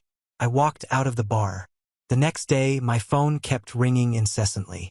It was Olivia, but I wasn't in the mood to talk. Later on, the phone rang again. This time it was Bob, so I picked up. "What the heck do you want, Charlie? I'm truly sorry. You know I've always found Olivia attractive. And while we were talking at work, I asked her out, and she agreed. Don't lie to me. You knew she was my girl, and you asked her out anyway. How many times have you been with her?" "Charlie, it was only..." "How many freaking times, Bob? If you lie to me, I'll be on your tail." "3 times, Charlie. We've been together 3 times. We sort of developed feelings for each other." "I'm sorry. What about Alice? Does she know you cheated on her? She deserves way better than you, Bob. I don't want to lay eyes on you ever again. And as for Olivia, you two can have each other." I ended the call. Alice was Bob's girlfriend, and all three of us, Bob, Alice, and I, worked at the same plant. There's a story about how we all met. The phone rang once more, and it was Olivia. I thought I might as well face it. "What's up, Olivia?" "I want to say sorry." Bob asked me out several times, and I finally agreed to go out with him once. It didn't mean anything. Cut the crap. I talked to Bob, and he told me you were together at least 3 times. I bet it's even more than that. Was it the money? Good luck with that. You two money-hungry individuals deserve each other. I want absolutely nothing to do with you. The only person I feel sorry for is Alice. She believed you and Bob were her pals. Stay out of my life and quit calling. One grew up in Kentucky. I had 8 siblings. I was the oldest and played football in high school. When I was a senior, I got a scholarship at a college in Ohio. I was 6 feet 3 inches in and weighed 260 pounds. I was an offensive lineman. My parents couldn't afford to send me to college, so I jumped at the scholarship. I wanted to become a mechanical engineer because I loved working with my hands. I used to be a bit reserved, but I had a soft spot for the ladies. Growing up with sisters, I learned to treat women with respect. My mom's advice was to treat girls how I'd want my own sisters treated. I struck up a friendship with a guy named Bob. He came across as sociable, though he wasn't the sporty type. He did have some smarts about him and mentioned having some family money. He claimed he didn't have much now, but there might be an inheritance down the road. He was pursuing a business management degree. When football wasn't taking up my time, we'd hang out. Bob had a way with the ladies. We hit up numerous parties, and the women were in no short supply. I was the reserved one, yet quite a few girls showed interest in me. I got to hand it to Bob for that. My own shyness might have kept me from striking up conversations otherwise. After graduation, I stuck around Ohio and landed a mechanical engineer job at Ford Motor Company. The pay was solid, and I found a small apartment near the plant. I also managed to snag a late model pickup truck. Every week, I'd set aside some money and send my parents $500 monthly to lend a hand. My dad worked as a coal miner, and our family bond was strong. Bob landed a job at a warehouse right there in the same city as the Ford plant. Turned out he was one of our suppliers. Eventually, he worked his way up to becoming the warehouse manager. We'd hang out on weekends, and he spilled the beans about having a girlfriend at his workplace. Her name was Alice, and she was the inventory control honcho. He introduced me to Alice, and let me tell you, I could have easily fallen head over heels for her right then. But Bob and I had a solid bro pack, no messing with each other's girls. Tough call, but I decided to honor that code. I did date a couple of gals from my own plant, but strictly as friends. I couldn't tag along on double dates with Bob much because, well, being around Alice stirred up feelings. She was always a sweetheart to me. Bob extended an invite to me for their plant's Christmas shindig, since they were one of our suppliers. I figured why not and agreed to go. At their bash, I crossed paths with a stunning gal named Olivia. She had some curves on a real nice figure. Olivia dressed a bit more provocatively than Alice and was quite the flirt. She shared that she worked with Bob and Alice, holding down a secretary gig for one of the higher-ups. I told her about my gig, and we spent the whole night dancing away. We decided to catch up again and even went out with Bob and Alice for New Year's Eve. Alice threw out some words about being happy for me finding someone, but the sincerity was lacking. That night, I took Olivia back to my place. She was, well, pretty darn impressive if you catch my drift. Next morning, Olivia sounded surprised that I was living in a modest apartment. I explained that my job was relatively fresh, and I didn't need much to get by, since I was also sending money home to help out my family. I let her know that someday, sure, I'd worry about all that material stuff, but not at the moment. She brought up Bob's family being wealthy and wondered if that was true. Considering he was my best bud, I confirmed it and mentioned they covered his education costs. Our dating saga rolled on, and we were hitting the town almost every weekend. My feelings were getting pretty deep, and she matched that with her own feelings. We did all sorts of stuff together, and yeah, the bedroom action was a highlight. I'll admit, though, her flirtatious demeanor and constant chatter about material things didn't sit all that well with me. I tried to reassure her that we could carve out a good life together. Still, when we went on those double dates with Bob and Alice, things felt off-kilter. There was a sort of tension between us, and I couldn't quite put my finger on it. Update 1. Olivia and I had been together for about half a year. We chatted about our future, maybe even getting engaged down the line. Olivia said we didn't need to rush into decisions. We hit up a county fair, and at one of those budget jewelry stands I got Olivia a friendship ring. I let her know it meant she was mine until she felt ready to take the engagement step. She grinned when she slipped it on. By the way, I should note that I hit the gym after work about 3 days a week. I'd managed to drop down to 230 pounds and felt pretty decent about how I looked. Then came that moment at the country bar in Grill. Got to admit, seeing my girl and best bud locking lips really took a toll on me. After I spotted them at the restaurant and had a talk on the phone, I severed all connections with both of them. Even though I was mad as hell, I did feel pretty bad for Alice. 2 weeks slipped by and my phone rang. "Charlie, I'm so sorry about you and Olivia. I figured she might have messed up, but I never thought it would be with Bob." "What's the deal, Alice? Are you saying there were others at work?" "I spotted her having lunch with her boss, Brad. It seemed like a regular thing. I thought about telling you but didn't want to hurt you in case I was off base. Then I got wind of Olivia and Bob. When I found out, I ditched Impronto. I cut ties with both of them. It's a bit tough seeing them together at work, but I stay occupied. Alice, thanks for reaching out. I was concerned about you. You're one of my closest friends. Maybe we can catch up sometime." "I'd be up for that, Charlie. Good to chat with you." After our talk, I wasn't sure if I felt better or worse. A couple of weeks passed, and one evening while I was at the supermarket, I bumped into Alice. "Hey Charlie, nice to see you. How's everything going?" "Pretty good. And you?" "Back in the dating game." She gave me a smile. "I've turned down quite a few date offers because I've got my sights set on someone special. I don't want to mess things up if he decides to call." "Oh, I'm sorry. I was actually going to ask you if you'd like to." "Yes, I'd love to go out with you. You're the one I was hoping would ask. So when and where should we meet? I need to know how to dress." I was thinking about Saturday, hitting up my favorite country bar and grill. We exchanged goodbyes, and I confirmed that I'd pick her up at 6 o'clock. When I arrived at her place, she was rocking a Western look. Jeans, a vest, cowgirl hat, and boots. She looked fantastic. I opened the truck door and she hopped in. Saturdays at the place featured a country western band and singer. We snagged a booth and ordered a couple of beers. The band wasn't starting for another hour, giving us time to chat.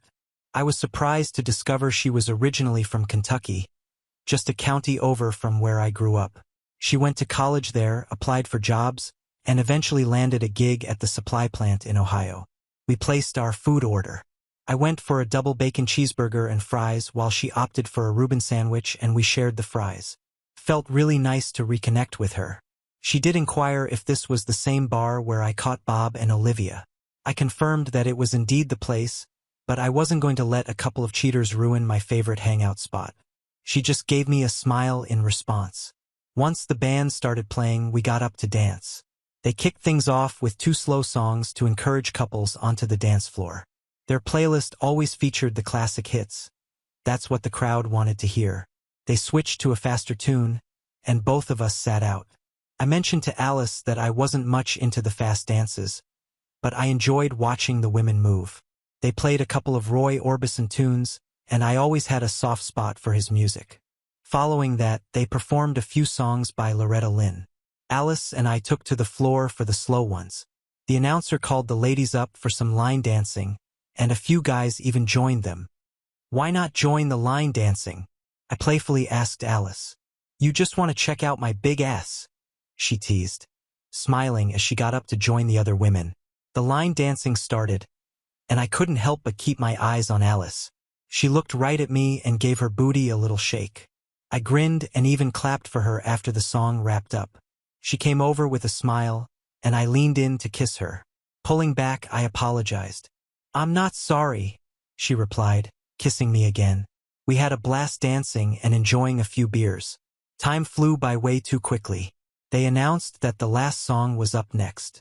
I held Alice close as we swayed to the music. As the song ended, I leaned in and planted a kiss on her lips. I dropped her off at her place and asked if she'd like to go out again the next Saturday. I suggested we could visit Cedar Point, a big amusement park in Ohio. She happily agreed, and we exchanged a goodnight kiss. I didn't want to rush things on our first date. I felt fantastic at work the entire week. On Friday, I gave Alice a call to confirm our plans for Saturday. She mentioned she'd heard about the park but hadn't been there before. On Saturday morning, I picked her up, and we set off for the park. During the drive, we chatted, and I brought up the topic of whether she had mentioned to Bob or Olivia that we were dating. She told me she hadn't spoken to either of them about it.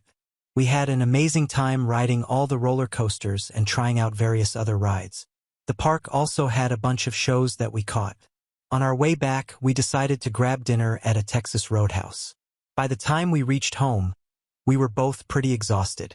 Alice shared her place with a roommate named Joan, a friendly lady likely in her 50s who worked at a retail store. Alice appreciated having a roommate, as Joan treated her like family, and they had a close bond. I informed Alice that I'd be out of town the upcoming weekend but expressed my interest in seeing her the week after. She replied that I should give her a call once I returned. After sharing a kiss, I told her that I genuinely cared for her. She responded by saying she had always liked me as well. Upon arriving home, I wasted no time and called her, inviting her to a significant dinner event. My boss was hosting an anniversary celebration for himself and his wife, and it was going to be held at the Hilton Hotel. I explained to Alice that I had booked a hotel room for the night due to the expected drinking. I understood if she wasn't keen on attending. Her response was positive. "Charlie, I'd be thrilled to go with you. We won't need 2 beds, you know. I want you to know I'm falling in love with you. Just promise to be honest and not lead me on. I would never cause you any harm, and I'll make sure nobody else does either. Alice, could we use your car? I'd rather not show up at a fancy event in my truck. We can definitely take my car, and I'll let Joan know I won't be home that night." I parked my truck at her place, and we opted to use her car for the event. We arrived early, intending to get ready at the hotel. During our ride, Alice mentioned that she was considering finding a new job due to her discomfort from regularly seeing Bob and Olivia. She even shared a rumor that Olivia might be pregnant. For the party, I got dressed in the bathroom, wearing a tuxedo. When I emerged into the bedroom, Alice looked stunning.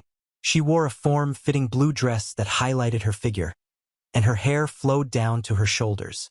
She had an elegant yet alluring presence. "You look absolutely gorgeous.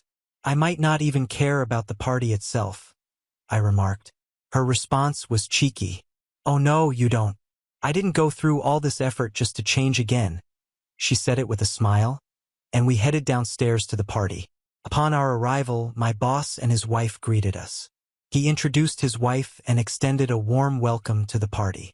As they moved away, I noticed him stealing glances at Alice. Knowing many of the attendees, I introduced Alice to the people I knew. She received numerous compliments. We grabbed some drinks and found a table. The event had an array of appetizers with plans for dinner later on. Alice recognized a couple of women she was familiar with. Her role in inventory control put her in contact with these women regularly. I approached the head of human resources, Mary, and initiated a conversation. "Mary, are there any job openings in inventory control or the supply chain?" "As a matter of fact, there is. Janice is retiring next month, and I've been tasked with finding her replacement. Do you have anyone in mind?" "Actually, my date, you've met her, Alice, is searching for a new job opportunity. She currently handles inventory control. She enjoys her work, but is ready for a change. Tell her to come see me on Monday, and I'll schedule an interview for her. She's quite a striking woman." "Thank you, Mary. I really appreciate it." "I'm sure you do," Mary chuckled. The party turned out to be a blast. I had a few dances with the wives of the employees, and Alice had her turn dancing with their husbands. Most of the time, though, we were dancing together. The dinner spread was absolutely fantastic, offering choices like roast beef, chicken, or shrimp, along with all the accompanying dishes. After a couple more drinks, we bid our good nights to the host and headed up to our hotel room. Alice, are you absolutely certain about this? I don't want you to think I'm trying to take advantage of you. Charlie, stop overthinking and just be with me, she replied, helping her out of her dress. We neatly hung it up along with my tuxedo. We pulled down the covers on the bed and, well, I turned off the lights and we snuggled in close, falling asleep together. The last words I heard before drifting off were, "I love you, Charlie." I woke up to the aroma of fresh coffee. Alice had taken a shower, gotten dressed, and even brewed us each a cup of coffee. "Morning, Charlie. Sleep well?" "It's been a while," I responded. After a quick shower and a cup of coffee, both Alice and I went down to the dining room for a pleasant breakfast among the fellow employees. We saw quite a few familiar faces, all with smiles on their faces. "Looks like we've become a known couple," I mentioned to Alice. Mary, the HR person, stopped by our table on her way out and told Alice, "See you Monday," before leaving with a smile. "What was that about?" Alice questioned. "I forgot to tell you that you've got an interview with Mary on Monday at Ford," I said with a grin. "Remember, you mentioned considering a job change." Tears welled up in her eyes as she whispered, "Charlie, I hope this isn't a dream. I love you so much." We chatted on our way back home. "Alice, I hope I'm not rushing things, but in 2 weeks, I'm planning to visit my parents in Kentucky. I'd love for you to come along. I'll be leaving on Friday evening and returning on Sunday. We can also make a stop to see your parents if you'd like. I'd be happy to join you, but my parents are a bit traditional, and we might not be sharing a bed." "I'm confident things will fall into place," I answered. Update 2. We set off for our trip to Kentucky. Alice mentioned the latest rumor about Bob and Olivia planning to get married next month, due to Olivia's visible pregnancy. I believe Olivia thinks she's marrying into wealth, but she'll soon realize it's not Bob who's well off, but his parents. Bob may live lavishly, but it's mostly based on debt, I shared with her. Upon arriving at my parents' home, we were greeted by a spacious old farmhouse with numerous bedrooms and bathrooms. My siblings who still resided there came out to welcome us, followed by Mom and Dad. I embraced everyone and introduced Alice, who received warm hugs from them all. We spent a couple of hours chatting. I knew my family would adore Alice. She was looking at the photos on the wall, particularly one of me in my football uniform from my younger days. I noticed tears in her eyes. "Alice, what's wrong? Are you all right? Do you recall that time when you were playing football at Gring during an away game? After the match, you walked through the tunnel, and there were 2 guys attempting to drag a girl in a yellow sweater into the tunnel. You confronted one of the guys, threw him down, and then tackled the other. You warned them that if they ever bother the girl again, you'd return to finish what you started. Then you walked away into the locker room." "Yeah, I remember that incident, but I've never shared it with anyone." "How did you come to know about it?" "Charlie, I was that girl. I never saw your face, just the number 67 on your jersey. I tried to find you afterward, but no one knew who you were. I did manage to find out your name was Charles, but that was all I could discover. I had been waiting by the tunnel for my friend when those 2 guys grabbed me, dragged me into the tunnel, and said they wanted to have some fun. I shouted at them to let me go. That's when you appeared. They never bothered me again." She leaned in and kissed me. "There was something about you that felt familiar the first time I met you, when Bob introduced us. That's the only positive thing I can say about Bob. He introduced us. My mom had prepared a bed for Alice, and she informed me that I could sleep in the basement where there was an extra bed. Around 1 o'clock in the morning, Alice joined me. We shared a quiet, intimate moment, though it was a bit challenging due to the circumstances, and she returned to her bed about an hour later. On Saturday, we visited Alice's family. She hadn't mentioned that her parents were well off. They had a lovely house, and Alice had 2 younger and attractive sisters. They were a few years younger than Alice. She introduced me as her boyfriend. I overheard Sandy, one of her sisters, saying to Alice that I looked quite handsome. We went inside and chatted for a while. Hank, her father, inquired about my job and background. He had his concerns about his little girl, as he affectionately referred to her. "Mr. Carter, I'd like to talk to you about marrying your daughter." I'm here to ask for your blessing. Alice and I hadn't discussed this beforehand, so she seemed surprised and teary-eyed as she looked at me. Even though we haven't been together for a long time, our love is strong, and we believe we can build a great life together in marriage. Charlie, I appreciate that you came to talk to me, though you didn't have to. You should know by now that Alice follows her heart. Alice, do you love Charlie? Yes, Daddy. I truly do with all my heart. Then you have my blessing on one condition. You two must get married here in Kentucky, so your mom and I can give you a proper wedding. Oh, and we'll cover the expenses. I surprised everyone when I took out an engagement ring from my pocket, knelt down on one knee, and proposed to Alice. She said yes, kissed me, and then rushed over to kiss her dad and embrace her mom, who was shedding tears of joy. We all stood up and enjoyed a fantastic chicken dinner together. We went back to my parents' house and mentioned to the Carters that we'd keep them updated about our future plans. When we shared the news of our engagement with Mom and Dad, they were absolutely thrilled. Many of my relatives who still live nearby were coming over for a barbecue. Dad proudly claimed the role of grill master, while Mom prepared the meat and other dishes inside. Alice offered to help in the kitchen. She mentioned she enjoyed cooking too. All my relatives came by to greet me and get acquainted with Alice. She was the first woman I'd brought home to meet the family, and they all assured me that she was a keeper and encouraged me to make her happy. After a day of lively celebration, we bid farewell to our relatives and promised to inform them of our wedding date. Just before we headed to bed, Alice whispered to me that my mom had warned her about an obstacle on the stairs. Turned out she accidentally kicked a pair of shoes, and they tumbled down the stairs. Alice tried to apologize, but Mom reassured her, saying she had been young once and that Alice's lively spirit was probably why she ended up with so many children. Alice did come back downstairs again, and we shared a quiet and intimate moment together. We tried to keep things hushed, but you know how that goes. She didn't head back upstairs until nearly 5 in the morning. After a night of intimacy, we drifted off to sleep.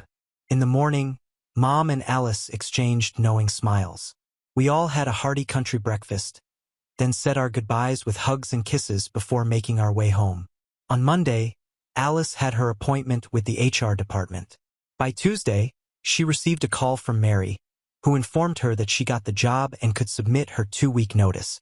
She called me to share the news, but I was already in the loop. We decided to celebrate by going out for dinner that evening at my favorite country bar. At the restaurant, we both ordered steak dinners. Alice mentioned that Bob and Olivia were on vacation the week and the next. They were off to Las Vegas to tie the knot. She remarked that it was the most enjoyable 2 weeks she'd experienced at the plant since she didn't have to deal with Bob and Olivia.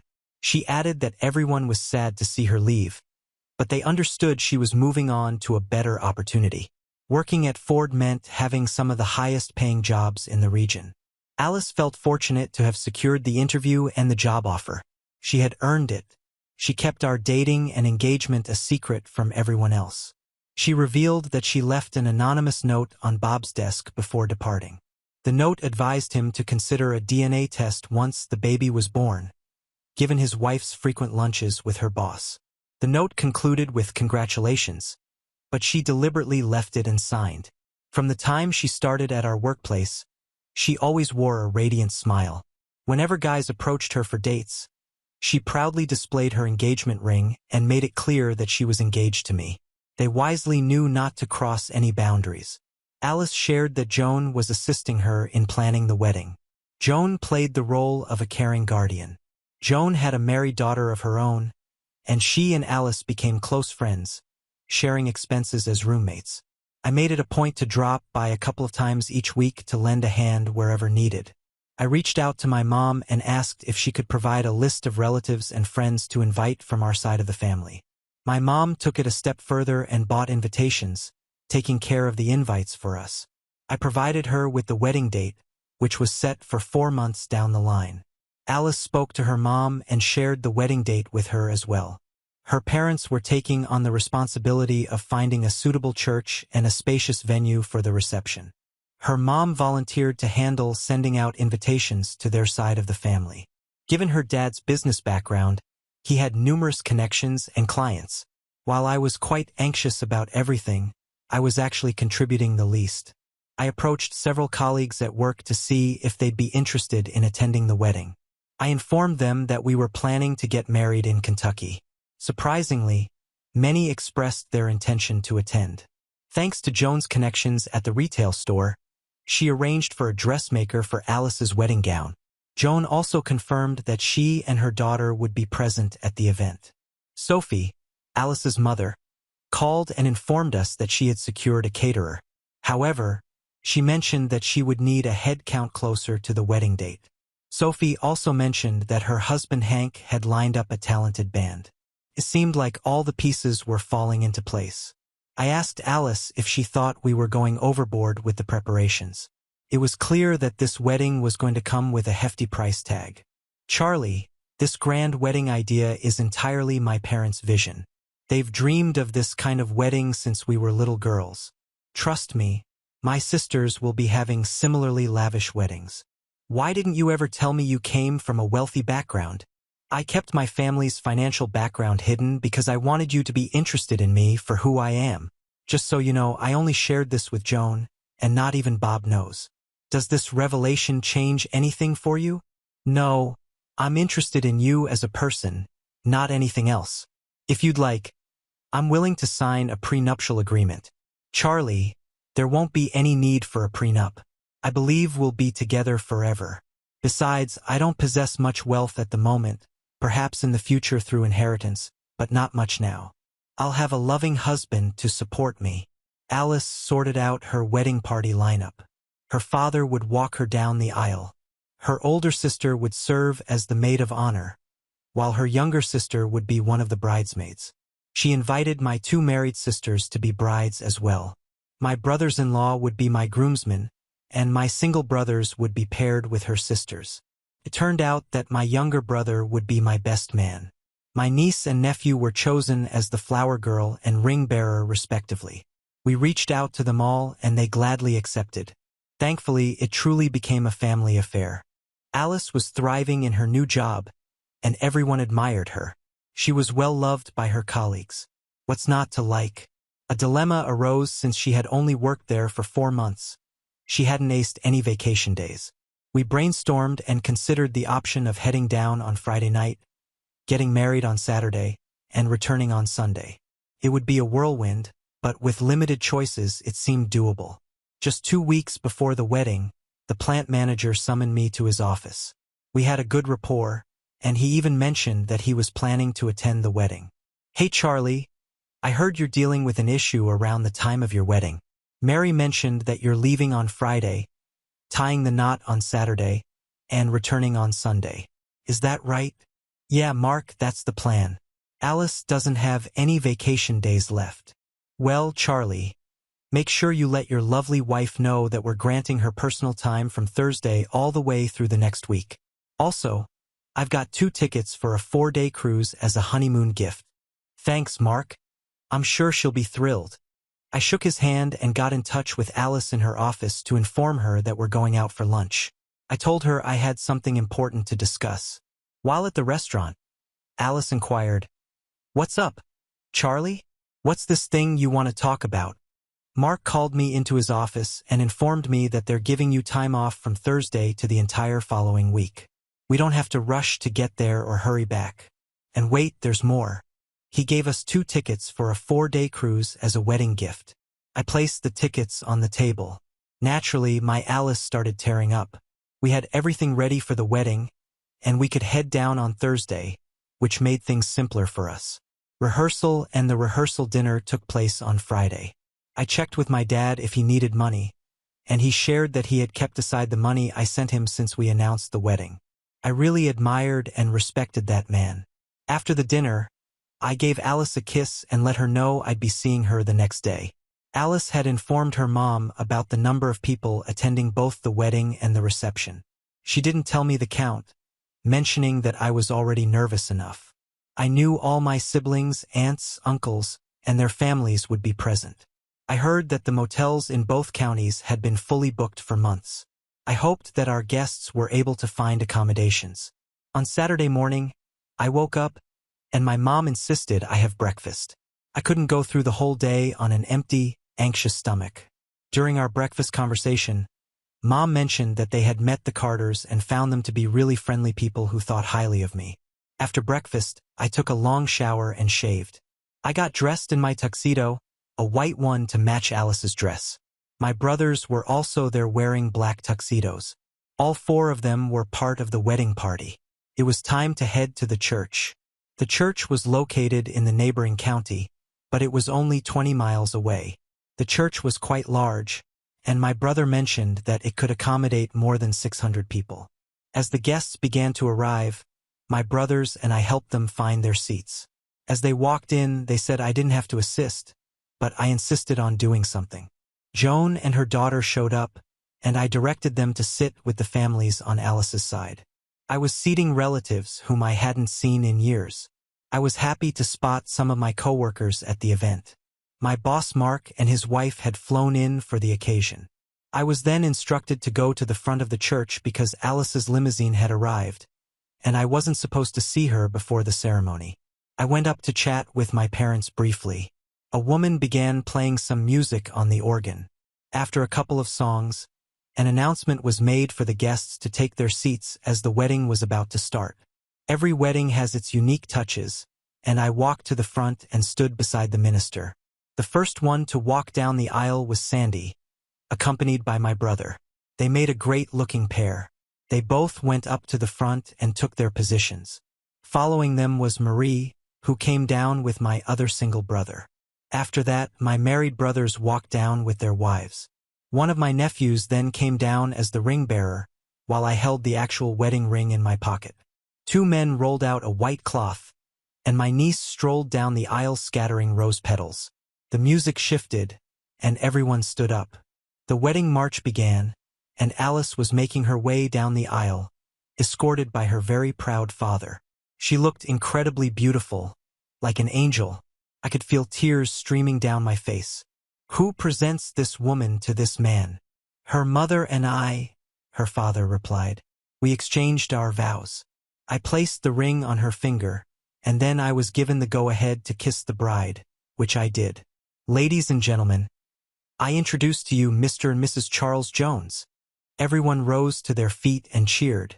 We stood at the church door alongside the other members of the wedding party, expressing our gratitude to everyone who had attended. It took more than 30 minutes for the church to clear out as people left. They all headed over to the rented hall. When we arrived at the hall, there were drinks and appetizers available for everyone. A band was playing, though not many were dancing at that moment. Tables had been arranged all around. Upon our entrance, the entire crowd stood up and cheered for us. We took our seats. Mr. Carter said a few words and then announced that the food was ready. The serving tables were set up on both sides, making sure everyone got their food quite swiftly. Although Alice and I were served first, we probably finished eating last as we kept pausing to kiss every 10 seconds in response to the glass clinking. Some of the tables were moved back from the dance floor to make more space for dancing. Alice and I were the initial pair to hit the dance floor, followed by the rest of the wedding party, and then everyone joined in. The reception carried on for a solid 4 hours. Some guests even helped themselves to another round of food. Truly was a fantastic night. Epilogue. We had an amazing time during our cruise. It was a good decision to bring my truck to the wedding. I rented a small U-Haul and loaded it up with all the gifts we were given. When we returned home, we started looking for a new house.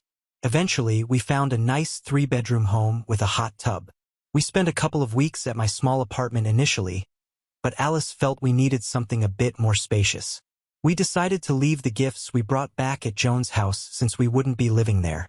We checked if she could manage on her own, and she assured us she didn't have any financial troubles. She simply enjoyed taking care of Alice, but now that responsibility was shared with me. Every evening, we'd work on writing thank you cards. I believe we're just about finished with that now. We also have lunch together at work around 3 times a week. It's been 3 months since the wedding, and things are going really well. We haven't had any arguments, and we always discuss and resolve any differences we have. We've always been told that communication is key, which is something we actively practice. Alice mentioned that one of her friends from another workplace called her, and Olivia discovered that Bob is in financial trouble with a lot of debt. There was also a rumor that someone advised Bob to consider a DNA test when Olivia has the baby. However, they're uncertain about the source of that information. A few weeks passed, and then Alice received another phone call informing her about some issues going on with Bob and Olivia. Turns out Bob took a DNA test, and it confirmed that he wasn't the father. Isn't that just wild?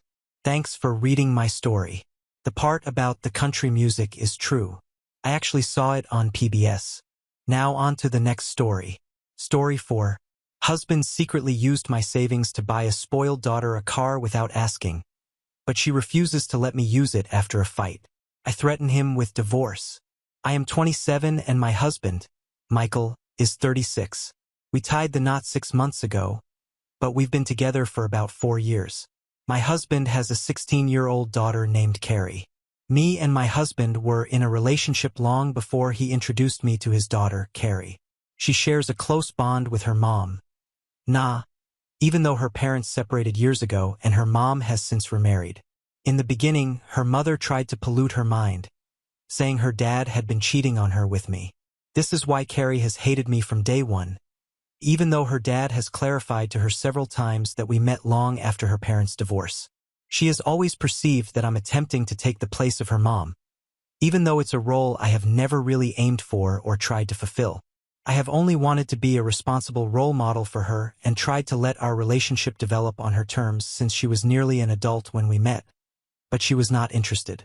Carrie has always made it clear that she has no desire to know me or have any kind of relationship with me.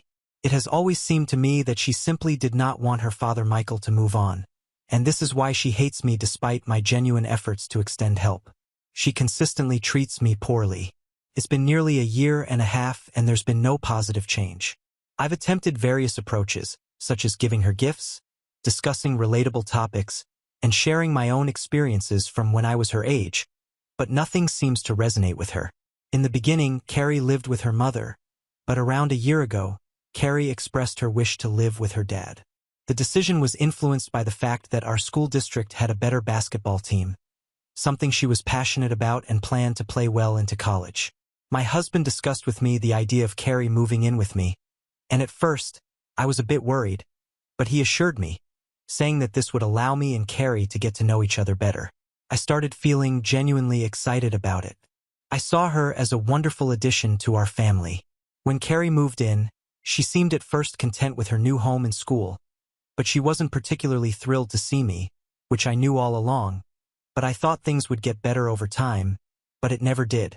Carrie consistently has made negative comments and insults about almost everything I do.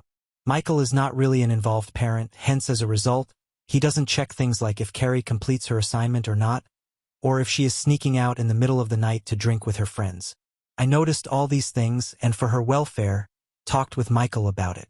We tried to establish boundaries or enforce rules, but Carrie would openly challenge our authority whether it was about curfew times, household chores, or even basic etiquette.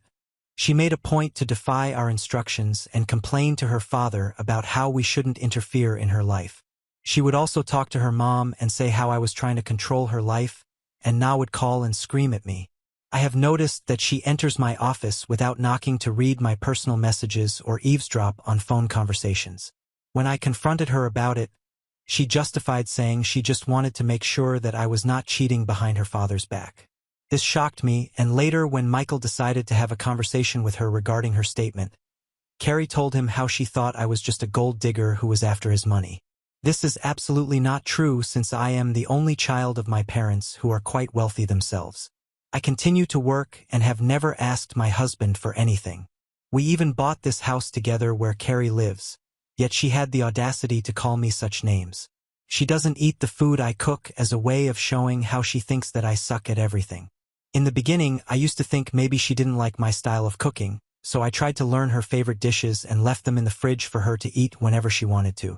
The next day, to my shock, I found out that she had thrown the entire dish in the trash.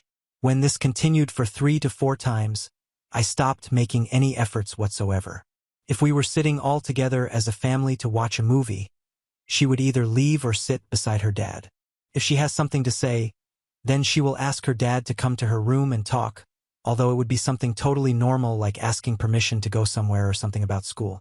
She tries to make me feel like I am this outsider, and it absolutely breaks my heart. Carrie also seemed particularly fixated on my relationship with food. I have always struggled with a severe eating disorder since middle school, and though I was better as an adult, I had retained some unique habits. I never explicitly shared this with her, but it appeared she had picked up on how sensitive I was to comments about food and would use this as a means to taunt me. She would comment negatively on how I look when her dad was in the room. She would make comments like, "Oh, I think you should not wear this because this makes you look a little chubby." When her dad wasn't around, she would insult me directly by saying how she wished her father would have married someone better looking. Her negative comments didn't just stop there. My eating habits involved a variety of foods that appealed to me at the moment, often spread across multiple small plates to avoid mixing different categories of food. Despite the unconventional approach, I found it practical, and since I was the one handling the dishes, it didn't bother me. However, Carrie had consistently commented on this habit, making remarks about how weird I was and how this was the reason why I was fat as an elephant. This was so hurtful to hear, even though I knew I was nowhere fat, but her mean remarks were starting to get to me. Once during a family dinner, she casually commented, "Don't you think you've had enough?" considering leaving the sentence hanging in the air, insinuating as if I was eating too much. I had already had a bad day at work, so in frustration, I told her I didn't care about her opinion and suggested she refrained from speaking to me unless it was an emergency. I emphasized that I wouldn't tolerate anyone treating me disrespectfully. Hearing this, Carrie started saying how she was only trying to help me and walked away from the dining table. Michael later told me how I could have handled the situation better and that I should behave more like an adult. For Christmas, we decided to embark on a special trip to Thailand, a destination I had been saving up for since I was 18. Due to my prudent spending and notable career achievements, I managed to cover the entire cost of the trip as a Christmas gift for my husband, stepdaughter, and myself. We stayed in a stunning Airbnb with 2 bedrooms, a pool, and breathtaking views. However, Carrie deemed the trip a triple waste of her time, expressing how she would have preferred living more locally. We reminded her that she had agreed to join us and the location was known to her, but she continued to complain about everything. When we wanted to go out, she would complain about how hot it was and that she didn't want to do any activities with us. She even called Nina from our Airbnb to complain about how much she hated being on this vacation, while Na tried to reassure her that it was just a matter of a few days anyway. Feeling defeated by her attitude after trying to persistently convince her to join us, we would leave her to sulk in the Airbnb while we explored. On our last day, I felt a bit unwell due to a stomach bug and I vomited several times. Carrie must have noticed this because she suddenly told Michael, "Dad, is she pregnant? I don't want her to ever have a child." Michael immediately told her that she should not talk like that. So in anger, she decided to stop talking to me altogether. Since returning home, her silence persisted. She continued to harbor resentment towards everything. When my parents came to visit us, she refused to talk to them and walked right past them. This was extremely disrespectful, so I talked to Michael about it, thinking that for once he would try to make her understand. But as usual, he started defending her, saying how she didn't have to talk to my parents if she didn't want to. I retorted that if she didn't want to acknowledge my parents or me, then I would also start doing the same to her. Michael asked what I meant by that, and I reminded him that I pay for her education as well as her extra training classes in basketball, so I was going to stop doing that and he could take her full responsibility from now on.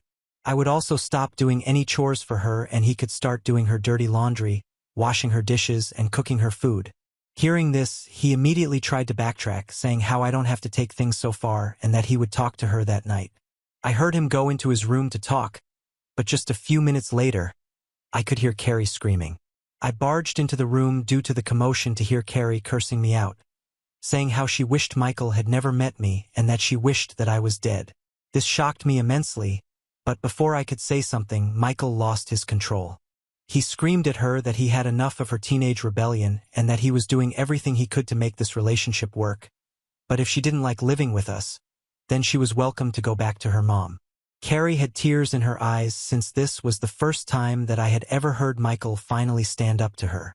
She started crying, But Michael continued to say how she could start packing her clothes, and he would be happy to book her a flight the next day. I decided to intervene and tried to calm the situation down. I told Michael that we needed to take a beat, but Carrie shot me an angry glance, probably still blaming me for her dad's outburst. Since then, we have hardly spoken. She has gone back to hardly talking to me, but at least she doesn't criticize or taunt me anymore. I was happy with this outcome as long as she didn't outright disrespect me. But the thing was that she didn't speak to Michael either, which surprised him completely since she had never given him the silent treatment. He tried to apologize to her several times, but she kept up with her cold and silent demeanor, seemingly unyielding in her resentment. Na also reprimanded Michael for raising his voice to her, saying that he should choose his daughter over his new wife and that he should be a better dad. Days turned into weeks, and the strained atmosphere persisted. Carrie's refusal to engage in any conversation created an awkward dynamic within our household. In an attempt to break the ice, Michael called for a family meeting where we could openly address our concerns and work towards a resolution. He apologized to her again, while I expressed my genuine desire to understand her perspective. I assured her that I was open to finding ways to make our living situation more comfortable for everyone. We waited for her to speak when Carrie cleared her throat and surprised us by saying how we needed to prove how sorry we were for her. Michael asked what she meant by that, and she said she had always wanted a car, and now, as a way for her dad to show he was sorry, he could buy a car for her. My eyes widened in astonishment, realizing how absurd her demand was. We had already been saving up for her college fund where Eve and I had been contributing. So we tried to explain that buying a car right now wasn't possible, but Carrie wasn't willing to listen. As a compromise, we suggested maybe we could revisit the idea of a car on her 18th birthday when things might be better for us financially, but Carrie didn't want to hear it.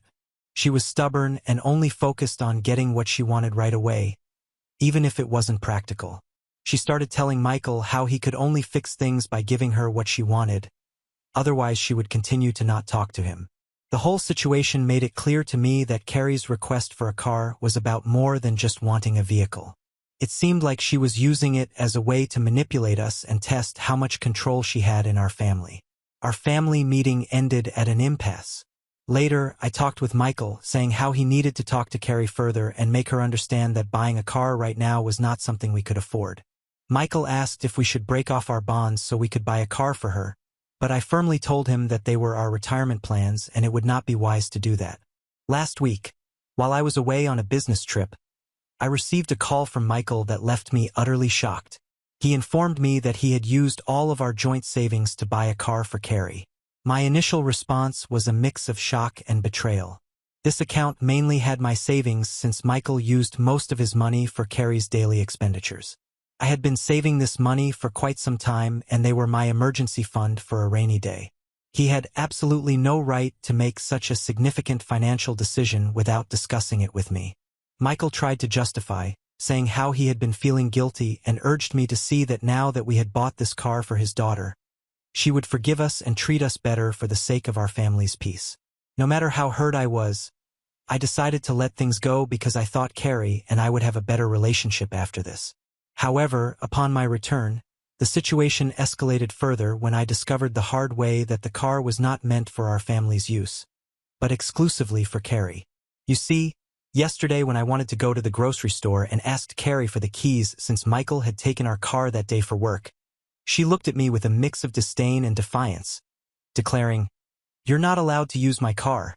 The emphasis on "my" was unmistakable, and it felt like a direct challenge to my place within the family.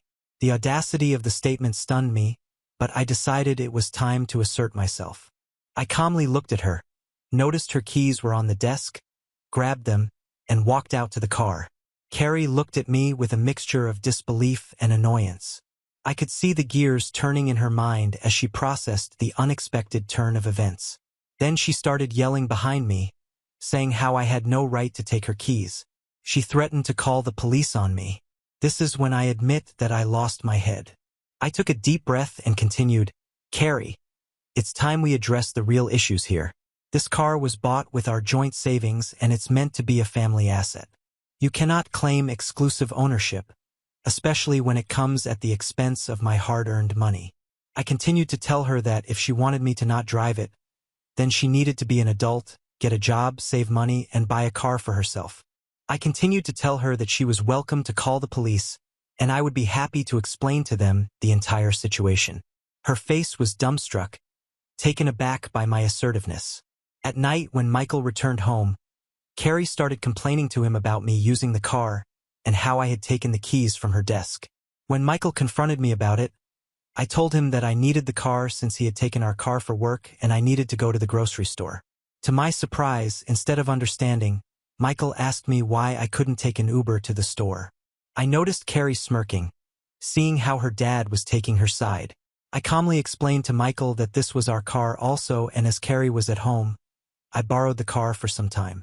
I questioned Michael why he would buy a car with my savings if he didn't want me to use it at all.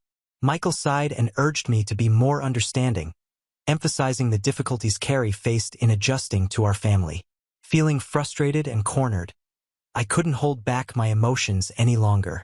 I looked at Michael with determination and said something that I had been thinking for a long time. If things continue like this, if you don't stand up for me and address these issues, I can't continue living like this. I am done trying to make this work. Carrie clearly doesn't want us to stay married, so she can have her wish since I've been unhappy for too long and I am starting to contemplate divorce. Michael's eyes widened in shock at my revelation. The weight of my words hung heavily in the air. He stammered, asking me if I was serious, but I stood my ground, explaining that my emotional well-being was at stake here. Carrie didn't look so happy either, seeing how distressed her dad was. Michael tried to say how we needed to think about this with cool minds and that he would make sure Carrie and I could come to my surprise, but I was honestly so done with this toxic family situation that I decided to pack up my things and drive to my parents' place. This morning, I woke up to several messages and calls from Michael, Carrie, and Na, saying how I was overreacting and making a big deal out of nothing. Carrie has texted me saying how I was unnecessarily punishing her dad and trying to control him just because I am a spoiled gold digger. Nina, just like her daughter, feels I am to be blamed for everything and wrote how I'm trying to create a divide between Carrie and Michael. I have refused to reply back to Michael even though he has sent several apologies. Am I wrong for taking a stand against my husband for buying a car for his daughter with my savings? Update 1. Thank you to everyone who provided supportive comments and advice. After carefully considering the situation and reflecting on the struggles I have endured, I have decided it is time for a serious conversation with Michael. I have realized that I have suffered enough and it is crucial for things to change. If Michael doesn't agree with me, then I have discussed things with my parents and I will go along with a divorce route. It breaks my heart to even think about this because I really love Michael and I had never imagined we would end up like this. Update 2. Hello everyone. Thank you for everyone's patience. It's been a week since my last update. Following my decision to address the issues with Michael, we finally had a heartfelt conversation yesterday. I asked him to come over to my parents' place since I didn't want to have this discussion in front of Carrie. To my surprise, Michael started by acknowledging his mistakes and offering sincere apologies for how he behaved with me. He told me how he had talked with Carrie to make sure that the next time I needed the car, then she would give me the keys. Hearing this, I shook my head. I told him that although I understood his intentions, the issue wasn't her giving me the keys or not. The issue was that I didn't want to live with her anymore. I went on to show Michael the kind of messages that Carrie and Na had sent me over the last couple of days where they had been blaming me for everything, and this had just solidified my belief that things needed to change. Michael was shocked to see that despite how much he had talked with Carrie, she had gone behind his back and called me a gold digger. I told him that I had sacrificed enough and for our marriage to work, Carrie needed to go. During our discussion, I made it clear that Michael needed to find a solution with Na, and they could come up with Carrie's future together. I also emphasized that I was no longer willing to finance Carrie's life or education since I am not her parent and this should be his and Na's responsibility only. I informed Michael firmly that I would be withdrawing my share of the college fund I had saved up for her and the car, which had been purchased with my savings, would be transferred to my name only. Initially hesitant, Michael eventually agreed, which demonstrated that he was willing to make our marriage work. In the end, he begged me to come back with him since he could not take care of Carrie all alone. But I told him that I would be returning only after Carrie had left and she was 16 now, so she should learn to take care of herself. It serves both of them right to take me for granted for so long and treat me like a doormat. I don't know how long it will take things to change, but I'm glad that I have finally spoken my mind and now it all depends on Michael. Update 3. It's been 3 months since our last update and I'm pleased to share positive developments. Following my conversation with Michael, he confronted Na about her messages to which she tried to justify, saying how she only said those things as she was concerned as a mother. He also told her how we could not let Carrie continue to live with us and she needed to step up as a parent since she did absolutely nothing. This is when Na had a meltdown. She revealed that the reason Carrie had even come to live with us in the first place was because she behaved the same way with her new husband who could not tolerate her anymore. This is why Na had encouraged Carrie to live with us under the pretext that our school district had better basketball training. Now that we didn't want Carrie to live with us also, Na finally decided to reveal the truth. In the end, it was decided that Carrie would live with Nina's parents until she started college, after which she would eventually move into a dorm. Michael had a discussion with Carrie only after everything had been decided, and she agreed that she would like to live with her grandparents. Michael also promised her to make up for her not living with us anymore. He would spend every Sunday together doing anything that she wanted. He has kept that promise and they spend every weekend either watching her favorite movies or having lunch together.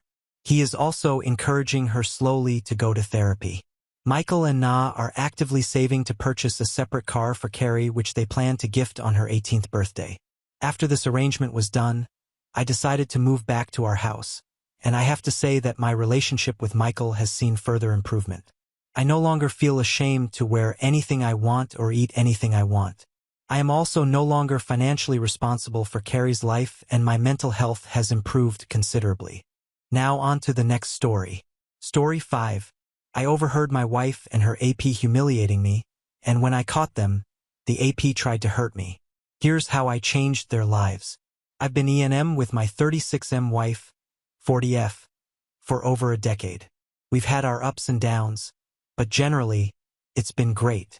We have our rules, the most fundamental one being that even in the context of E&M, we would always operate on a bedrock foundation of mutual respect for each other and each other's partners. We never got hung up on the not in our bed nonsense. If my wife has a date, I'd rather she be in her own space where she feels safe and in control and where she knows I have access in case anything goes wrong. We both take partners back to our home regularly. We have no kids, so there's no problem there. We had agreed that if one of us gets home and the other is there with a partner, then we don't disturb the date and just wait until it's over. We've also always gotten off on listening in on each other when this happens, which anyone we bring back home is made fully aware of. Usually, we all have a drink together afterwards. I got to my house and she was there with her longest-term partner, who has been in our lives for about 6 years at this point. They didn't know I was in the house, and I started listening from the landing. They were talking about me in an incredibly humiliating way. He would give her prompts, asking her questions about how pathetic and useless I am, and she would agree about how I can't F and I'm a crap husband, and she would agree and pile on with name-calling and degrading comments about me. For what it's worth, I know it's part of a power/humiliation dynamic, but I don't care. I was effing furious. It's not an ego thing. I know I'm a good, attentive husband, and if I can allow myself a moment of conceit, I'm a pretty damn good lay as well. I would not ever tolerate any partner of mine saying a bad word about my wife, and I would D before I participate in anything that humiliates her, even if she's not there. At no point in our E&M journey did I consent to become the object of my wife's derision and disrespect when she's on a date, especially with her closest and longest-running partner. I walked into the bedroom, big no-no, and told him to get the F out. My wife was livid and said, "No, he's not going anywhere." But I put my foot down and kicked him out of the house. We had a massive fight. She told me I was being a huge idiot. I told her she doesn't respect me, and some harsh words were said from both sides. All of that was Tuesday night, and we haven't really broken since. I certainly won't be the first to make contact, and she's been staying at his place all week, which is a major violation of our ground rules, but I also broke them by kicking him out. For 13 years, I've worshipped the ground she walks on, and I refuse to accept the way they talk about me, even in the heat of the moment. It's not right, and I won't stand for it. It's really put the future of our marriage into question because I won't move forward with him still in the picture, and that will cause a volcanic amount of friction. She really likes him and has known him for almost half the time she's known me. It would severely disrupt our system, and I know she would resent me for it, but I know I will resent her if he stays. I feel steadfast in this, but I'd appreciate a sanity check before I make any drastic moves. Update 1. My wife came home last night, and we had a very long and incredibly difficult conversation. She texted me yesterday and asked if it was okay with me if she came home after work. I said it's her home too and that I'd been waiting for her for 3 days. There's no way I could go through everything that was said, so I'll just summarize what I feel were my biggest takeaways. Basically, there was some good and some bad, and we're taking baby steps on crackling ice. As soon as she walked in the door and saw me, she broke down and started apologizing. For what they said, for what she said afterwards, and for leaving. All of it. The crap talk about me has been going on for nearly 2 years, started around the time co-lockdowns were relaxing so we could see FWBs again. She had told him she'd missed him during the first time they met back up. He told her, yeah, because all she's had in lockdown is me. And it escalated from there. They don't do it regularly, just from time to time, and that she was mortified I had heard it. She said she never means any of that stuff. But it turns him on and the ass is better as a result. Dude has his own major insecurities, apparently, and she had taken it upon herself to make him feel more like a man, and she never thought I'd ever hear or be hurt by it. The way she phrased it was that when they crap talk like that, it pretty much tends to be around stuff that he doesn't feel he measures up about, and she always knows it's false and has never spoken a bad word about me outside the headspace. Her initial burst of anger when I barged in the bedroom, she says, came from a place of extreme embarrassment and shame. I should note that while we do get off on listening, we never watch each other. We've tried a few times, but there's something about the visual that rubbed us both the wrong way, so we stopped. So for her, when I walked in, it was kind of like a parent busting in on you crapping off to some effed up crap.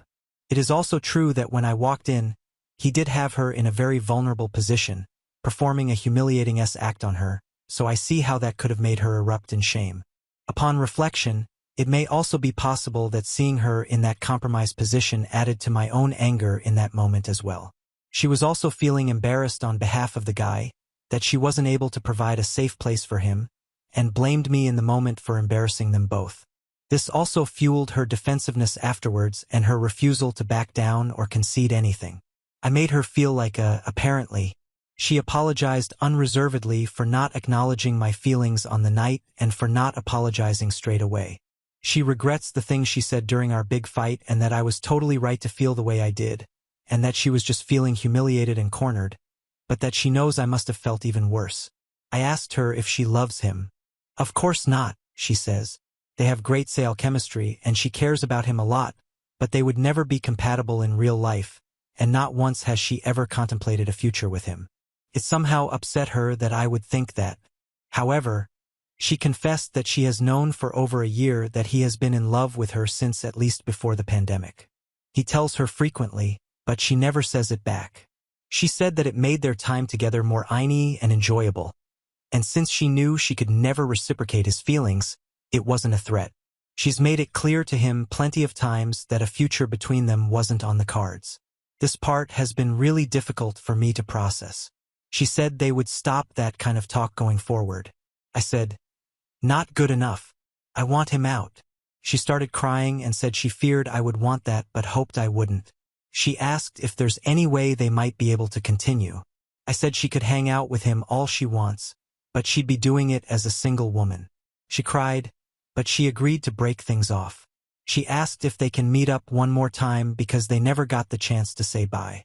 I agreed on the condition that they leave me out of it and that she makes it clear to him that will be the last time they ever even speak. Any further contact of any kind after that will be the end of us. I should also note that in our subsequent fight that night, at one point, I did say something like, well, why don't you just F off to his place then? In a rhetorical way that you sometimes do in heated argument, and in a moment of pettiness she said, fine, I will, and packed a bag and went. She spent the first night with him out of spite, but they did not have and she would not have stayed any further nights except he went away for work, so she had his place to herself. Out of pride, she was holding out and waiting for me to make contact before coming back, just as I was. We had to take around a half-hour break when I told her I had gone as far as making an appointment with an attorney for next week. She didn't handle it well at all and had a severe panic attack. She said she never imagined that would ever be on the cards and that she would have come home days ago if she thought I was even remotely thinking about it, that she can't imagine life without me. Finally, I asked her how I'm supposed to believe the things she's telling me or if she's full of crap. She said she promises she's being truthful and she's never broken a promise to me before, which is true, so I'm inclined to mostly believe her explanations, but there's still a lot of things I need to work through, process, ask about, and convince myself of.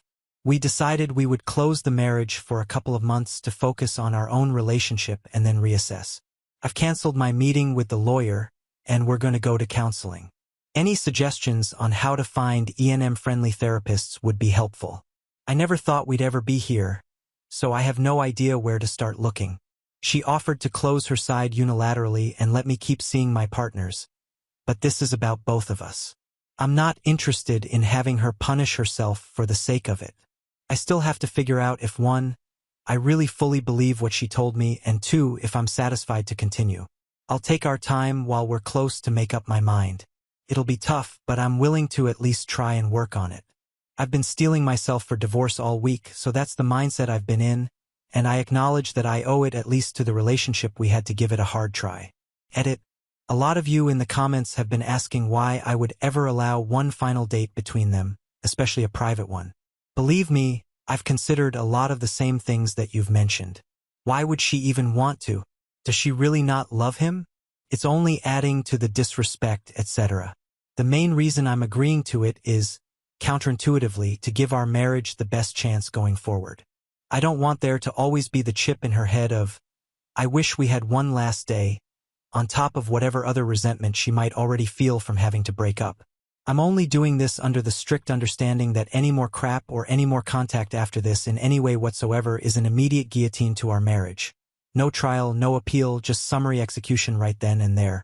There's no way I could have made this more clear to her, so the ball is in her court. Underpinning my decision, though, I have to admit that for the past week, I've been painting myself a light shade of apathy. My mind has been so focused on the divorce process and life after marriage that the prospect is less scary to me. Logically, I should have been furious that she even asked to see him one last time, but honestly, I just didn't care. If it helps you move on, go for it. It seems I'm the one more mentally prepared for divorce than you are, so if you want to blow it all up, go for it. I'm ready type of thing. I should also mention that I insisted we wait to close our marriage until after we've had a chance to be with our other partners as well. Don't know if that's good or bad, maybe it's bad, but not only does that give me a chance to meet with my FWBs one last time for God knows how long. She's not the only one with attachments to other people, but it also means that his memory is diluted. He won't be the last other guy she gets with before we hibernate. Maybe that's petty or counterproductive, but F him. They're meeting up tomorrow, and she has made it clear to him that this will be the last time.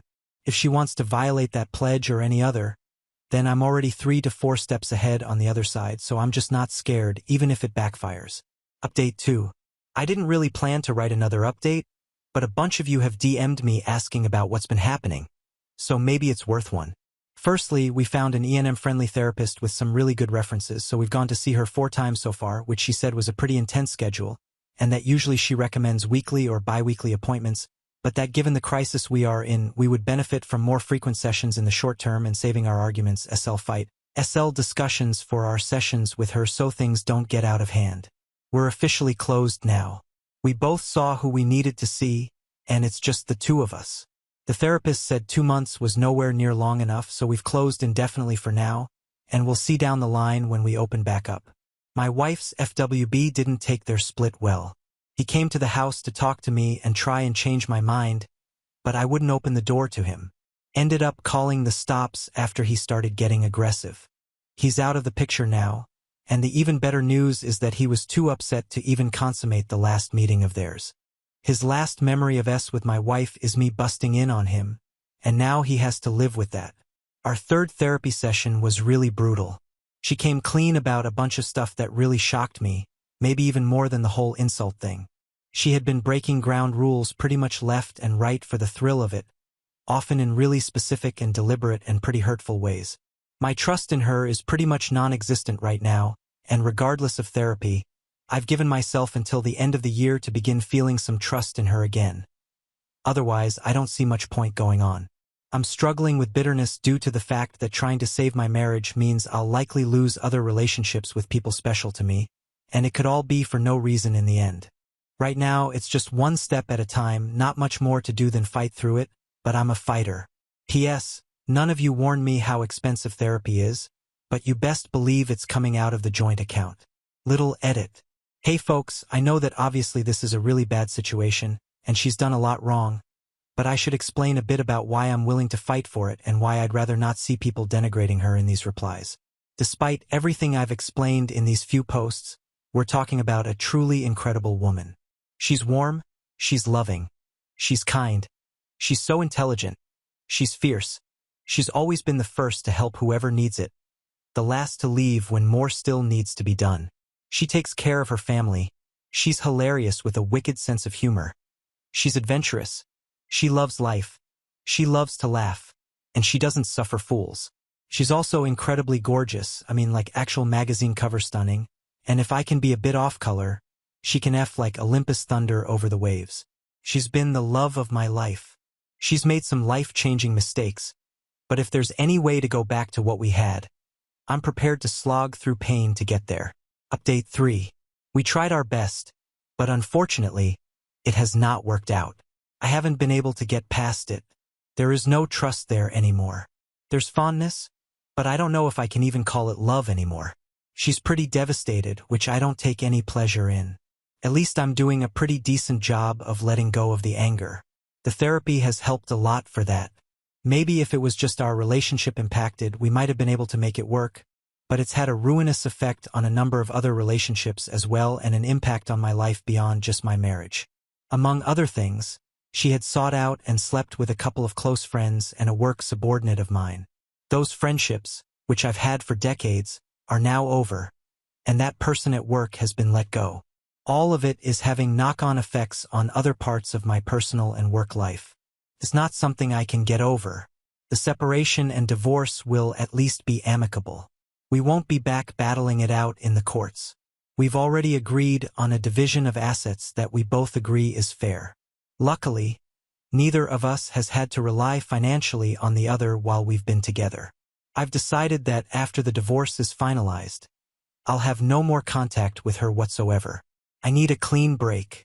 One silver lining is that I've been able to meet back up with a couple of my partners from before and had a grand old time. I made the mistake of saying, genuinely and with no bad intention, that at least now she can meet back up with the other guy again.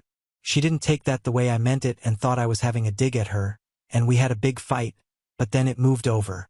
In any event, it's on to the next adventure now. May enjoy single life for a while. I've still got a good chunk of my youth left, and fortunately I still look like it. I'll take my wins whenever I can get them. I'm in mourning, but also excited about what life has in store. One major thing is that she never wanted to be a parent, and I did before we got married. The prospect of fatherhood is open to me again, and that's really life-affirming. Onward and upwards. Edit for those of you commiserating over the fate of the former employee, especially those wondering about the legality of letting him go. I'm copy-pasting here a response to one of the comments on this thread. He knew us for quite a while. I've had the whole team over to my house for meals several times. We kept our private life private. He had no idea of any arrangement, nor did he even claim to have been told there was any open marriage. We all have a morality and team cohesion clause in our contracts. If your actions in or out of work damage your ability to work together with your team, especially if it's because of something you've done to a team member, whether or not it's at the office, then you are subject to a review and possible termination. It was not a unilateral dismissal. He had his hearing in front of a board and didn't pass. He was fired because his actions had a harmful effect on his colleagues' personal life to the point where it was not possible to work cohesively together anymore. He has no legal grounds for a lawsuit. Hope that helps clear things up. Right now, it's just one step at a time, not much more to do than fight through it, but I'm a fighter. P.S. None of you warned me how expensive therapy is, but you best believe it's coming out of the joint account. Little edit. Hey folks, I know that obviously this is a really bad situation, and she's done a lot wrong, but I should explain a bit about why I'm willing to fight for it and why I'd rather not see people denigrating her in these replies.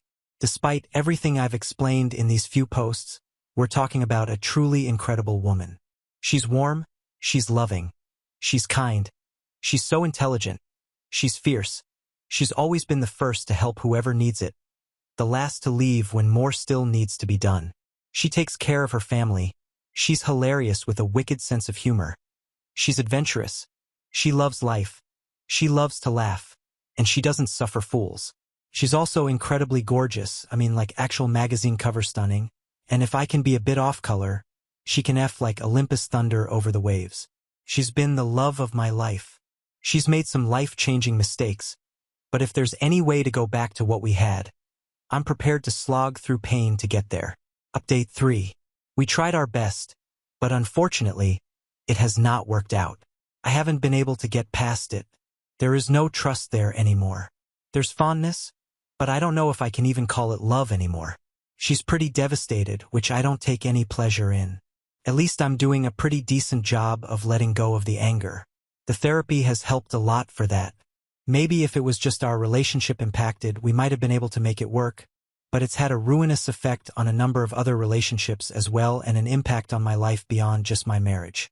Among other things, she had sought out and slept with a couple of close friends and a work subordinate of mine.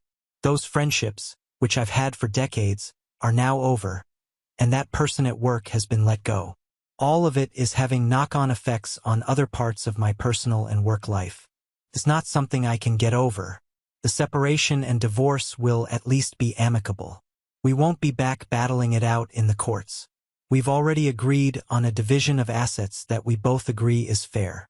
Luckily, neither of us has had to rely financially on the other while we've been together. I've decided that after the divorce is finalized, I'll have no more contact with her whatsoever. I need a clean break. One silver lining is that I've been able to meet back up with a couple of my partners from before and had a grand old time. I made the mistake of saying, genuinely and with no bad intention, that at least now she can meet back up with the other guy again. She didn't take that the way I meant it and thought I was having a dig at her, and we had a big fight, but then it moved over. In any event, it's on to the next adventure now. May enjoy single life for a while. I've still got a good chunk of my youth left, and fortunately I still look like it. I'll take my wins whenever I can get them. I'm in mourning, but also excited about what life has in store. One major thing is that she never wanted to be a parent, and I did before we got married. The prospect of fatherhood is open to me again, and that's really life-affirming. Onward and upwards. Edit for those of you commiserating over the fate of the former employee, especially those wondering about the legality of letting him go. I'm copy-pasting here a response to one of the comments on this thread. He knew us for quite a while. I've had the whole team over to my house for meals several times. We kept our private life private. He had no idea of any arrangement, nor did he even claim to have been told there was any open marriage. We all have a morality and team cohesion clause in our contracts. If your actions in or out of work damage your ability to work together with your team, especially if it's because of something you've done to a team member, whether or not it's at the office, then you are subject to a review and possible termination. It was not a unilateral dismissal. He had his hearing in front of a board and didn't pass. He was fired because his actions had a harmful effect on his colleague's personal life to the point where it was not possible to work cohesively together anymore. He has no legal grounds for a lawsuit. Hope that helps clear things up. Now on to the next story. Story 6. Should I tell my girlfriend I'm dying before ending our relationship? I 25M. Found out I have an illness that will kill me. It'll take over my body, and there's no cure. All the doctors can really do is prescribe to make you comfortable. I've been with my girlfriend for 3 years now, and she's the absolute love of my life, always loyal and there for me. I've been in and out of hospital many times over the course of our relationship, mostly due to me racing dirt bikes.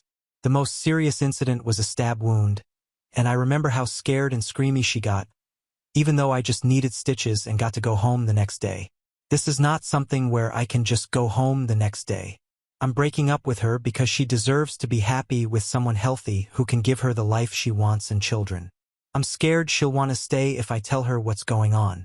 Part of me wants to lie and say I cheated so she hates me and leaves. We have lots of mutual friends. She'll find out eventually it was a lie and connect the dots on why I did it.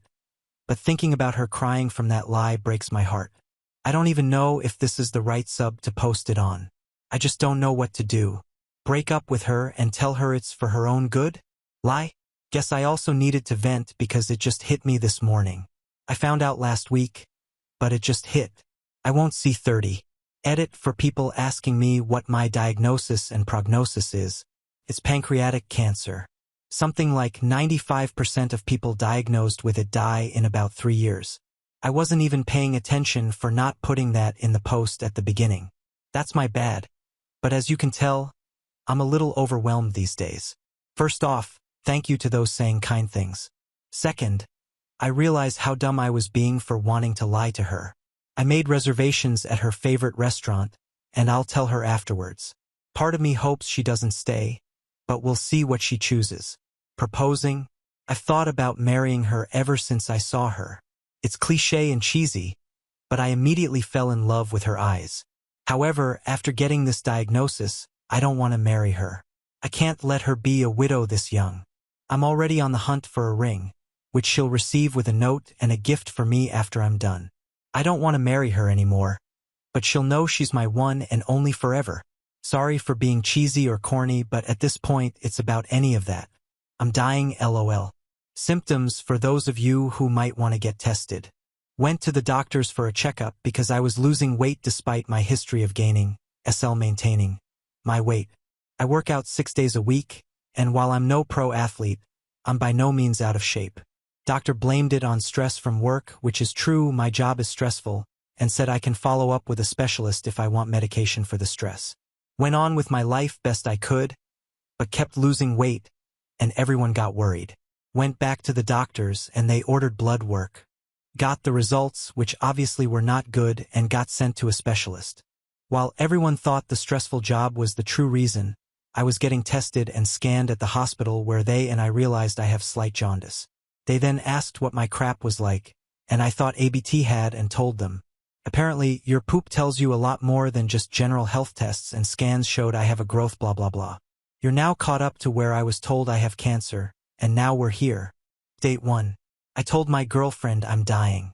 Took her to dinner at our favorite date spot, had some amazing food and some drinks, like always. The date continued like normal. We drove down to the beach and started walking till we got to our spot. She spoke first and said that she could tell there's something I want to say because I have that look on my face. She then made a joke about how it's too soon for us to get engaged, so if there's a ring in my pocket, it better say there. This made it so much harder. She thought there was a ring in my pocket when I'm about to tell her there never will be. Absolutely broke my heart. I told her she's right, there's something I want to say, and I told her everything from how I found out to what the diagnosis means to the prognosis. I made sure to not sugarcoat it or leave anything out. She deserved to know everything. For the next hour, it was a mixture of asking me if I'm sure and how could this be possible and crying. She immediately said she's going to stay by me, and I don't need to worry about anything. I told her she needs to take a few days to think about it. I had already arranged for her best friend to be waiting in the other parking lot to take her to her house. I went home alone. Before anyone calls me names for not driving her home, I didn't want her to be alone after finding out, but I also didn't want her to see my cry. If she saw me tonight, she'd get more scared. It would hit her that I'm terrified, and she'd lose her. I got an update that she fell asleep because she cried so much. I sent an Uber Eats of her favorite dessert to her friend's house so it'll be there when she wakes up. As soon as I'm done typing this, I'm meeting up with my 3 closest friends to hang out. I've known 2 of them for 20 years and the other one for 18. We're very close and share too many TMI details.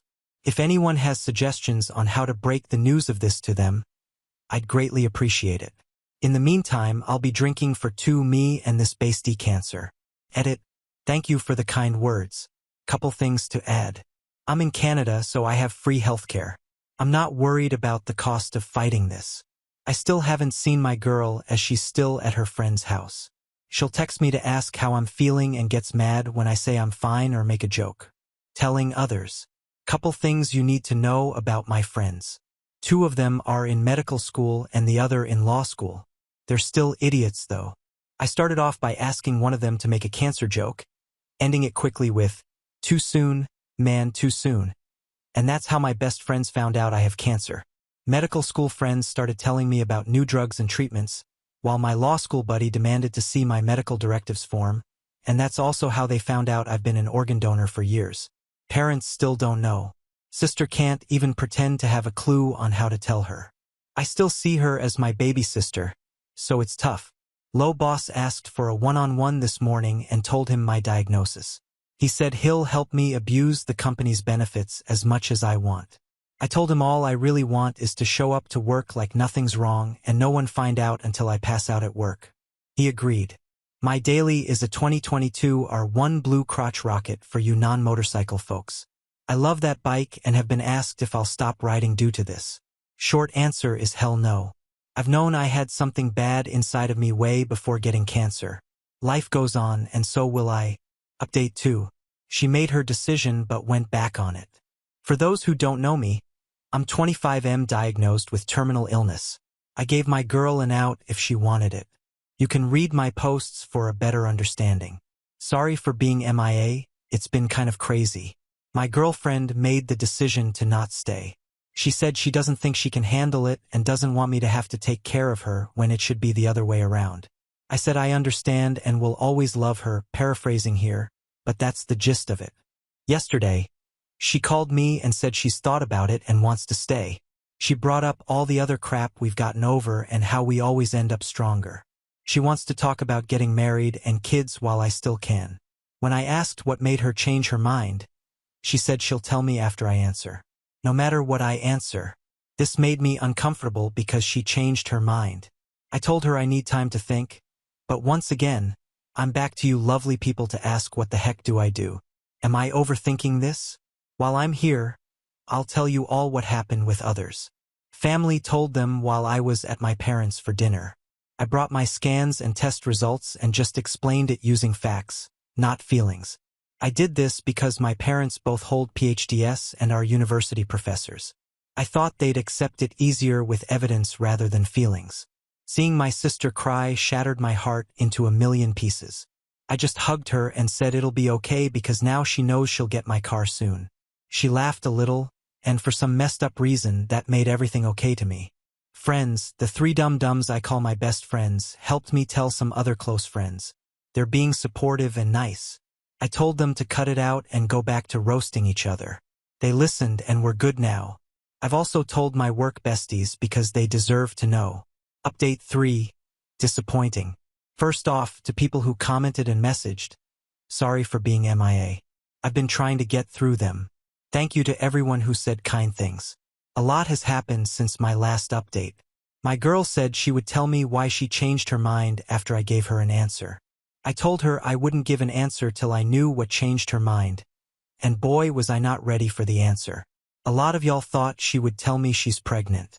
Nope, she didn't want me to die without knowing her biggest secret, but only wanted to tell me if I stayed with her. Are y'all ready? She cheated on me while I was in the hospital from a motorcycle accident. I still don't get how this made her change her mind, but it's the only explanation I got from her. He just happened to be comforting her and made a move. She just happened to be emotionally vulnerable because it always just happens. Right? I thought I'd want to scream or shout at her, but all that came out was a big old goofy smile and laugh that pissed her off. But I'm sorry. This is hilarious. I'm dying. And she wants sympathy for me? I never asked her to stay. I never asked her to take care of me, not now, not back when I got in my accident. I got up and left. She's been texting and calling nonstop, sent every single one to voicemail. Her friends are calling me an a-hole for leaving her like that. Screw what they say. They all knew and didn't tell me. Update 4. For the rest of what's going on with me. I drink a lot, like too much, a lot. I know it's bad, but it makes everything feel normal. The world when I'm drinking is just so much better than when I'm sober. I'm thinking of doing chemo, but if there's a point. I took a look at my finances, and turns out I have a tidy sum over here. I'm not gonna blow it on hookers and blow for a year-long trip. I'm just gonna work and spend it how I want. Whatever's left is gonna be split amongst my friends because my family doesn't need it, and yes, I already cleared it with them. They have no problem with it. Family is confused why I'm goofing around, but I think they're starting to get it. Saw my mom smile for the first time since I told her the other day and almost cried. Now on to the next story. Story 7. After 18 years, I found out my husband was a serial cheater. I kicked him out, got the house, and then received a surprise inheritance from his family that he'll never see. I, 40F, got married to my husband, 38M, 7 years ago, but we had been together for 18 years at the time we were engaged. I was finishing up school, and he didn't have a job at the time, so we couldn't afford to live on our own. At the time, his parents graciously took us in, and we were living in their basement. We had also received some money from them to help us with the wedding, and we were so grateful for it. Well, it turns out that money was actually from his own education fund that he was supposed to use for school but never did. I didn't find this out until much later. Anyways, because I was finishing up school, I didn't have time to plan our wedding like I had wanted. I also just didn't have the mental capacity to be taking all of the decision-making on. Since he didn't have a job, he took charge and planned the entire wedding. The wedding took place at a little camping site in a public park here in town. There's a little green space in the park that overlooks a river that runs through our city. It rained a little bit in the morning, but his parents had parked a trailer there that we could use to get ready, and so we just sort of stuck it out in there for a little bit and waited for the rain to subside before our guests came. We took photos. We only had our best pals as best man and maid of honor. My parents weren't there because I haven't spoken to them in years. His family, our close friends, and a few of my aunts and uncles and cousins came. It was a small, intimate ceremony, but it was lovely. But the wedding bliss didn't last for long. I had no idea that my husband had been unfaithful to me throughout our entire relationship. I recently found out that he had been having an affair with a woman he had met on Discord for a video game that he plays. The revelation hit me like a ton of bricks, shattering the illusion of what I thought was our happy marriage. I couldn't believe that the man I had loved and trusted for so long was capable of such betrayal. When I got my job, I was the main breadwinner for a while after the wedding. He didn't have a job. We lived with his parents for 4 years after we got married. So it was far from the lovey-dovey passionate wedding bliss until we moved into a place of our own. Honestly, our bed got pretty dusty. We finally moved when my husband had gotten a job, but it was minimum wage and he'd be gone from 6 a.m. to 3 p.m. and he often worked weekends overtime. I worked the 9 to 5 o'clock, and when I came home, he'd have dinner ready for me when I got home, and the house would be clean and tidy. Honestly, I thought I had it made, and I felt bad that I was so exhausted by the end of the day. Well, you're probably wondering how I found out. He had a Saturday off, and because it was so unusual, I thought I'd surprise him with breakfast and fresh coffee. On those random Saturdays off, he'd still get up at his usual time and had to play video games because he said he played with his buddy Pierre, who was in a time zone 2 hours ahead of him. So a little more context on Pierre. My husband would often stay up late to play video games with Pierre, and so even though he'd have to wake up and be at work at 6 a.m., he'd often stay up until 1 a.m. I didn't have a problem with this because we'd have our time to hang out after work until about 11 p.m., and then I'd read my book for a half hour to decompress, and he'd just go and play video games, and then I'd go to bed. Anyways, I go and make breakfast for him this one Saturday morning. He's already been up playing video games, and I walk in. His headphones are on, and he's got Discord open, and he's messaging someone named Pink Bunny. Well, I'm standing behind him holding this hot cup of coffee, and I'm reading these messages between Pink Bunny and my husband, and they are going far beyond PG. They are saying sexually explicit things, and they're saying how much they miss each other and love each other and how they wish they were closer and how she can't wait to see him again and have him hold her again. She wants him to do that thing again. Well, I plant the coffee cup down, and he fumbles to close the Discord window. I just stood there, and I felt numb as I processed the betrayal unfolding before my eyes. The sight of those messages burned into my mind, each word a dagger aimed at the heart of our marriage. I stood there rooted to the spot, grappling with a surge of emotions threatening to overwhelm me. Hurt, anger, disbelief. They all churned within me. A tempest raging beneath a facade of calm. I said, "How long?" He turned around, his expression shifting from surprise to guilt as he met my gaze. His attempts at explanations fell on deaf ears as I felt the weight of his infidelity crush whatever remained of our shattered trust. He kept saying the classic, "It's not what it looks like, it's just a friend." Then I say, "I saw it all, just tell me how long." And then he admits she's an old friend from before we got married. The very foundation of our relationship trembled precariously, threatening to crumble into ruins. A hollow ache settled in my chest, mingling with a fierce sense of betrayal that seared through my being.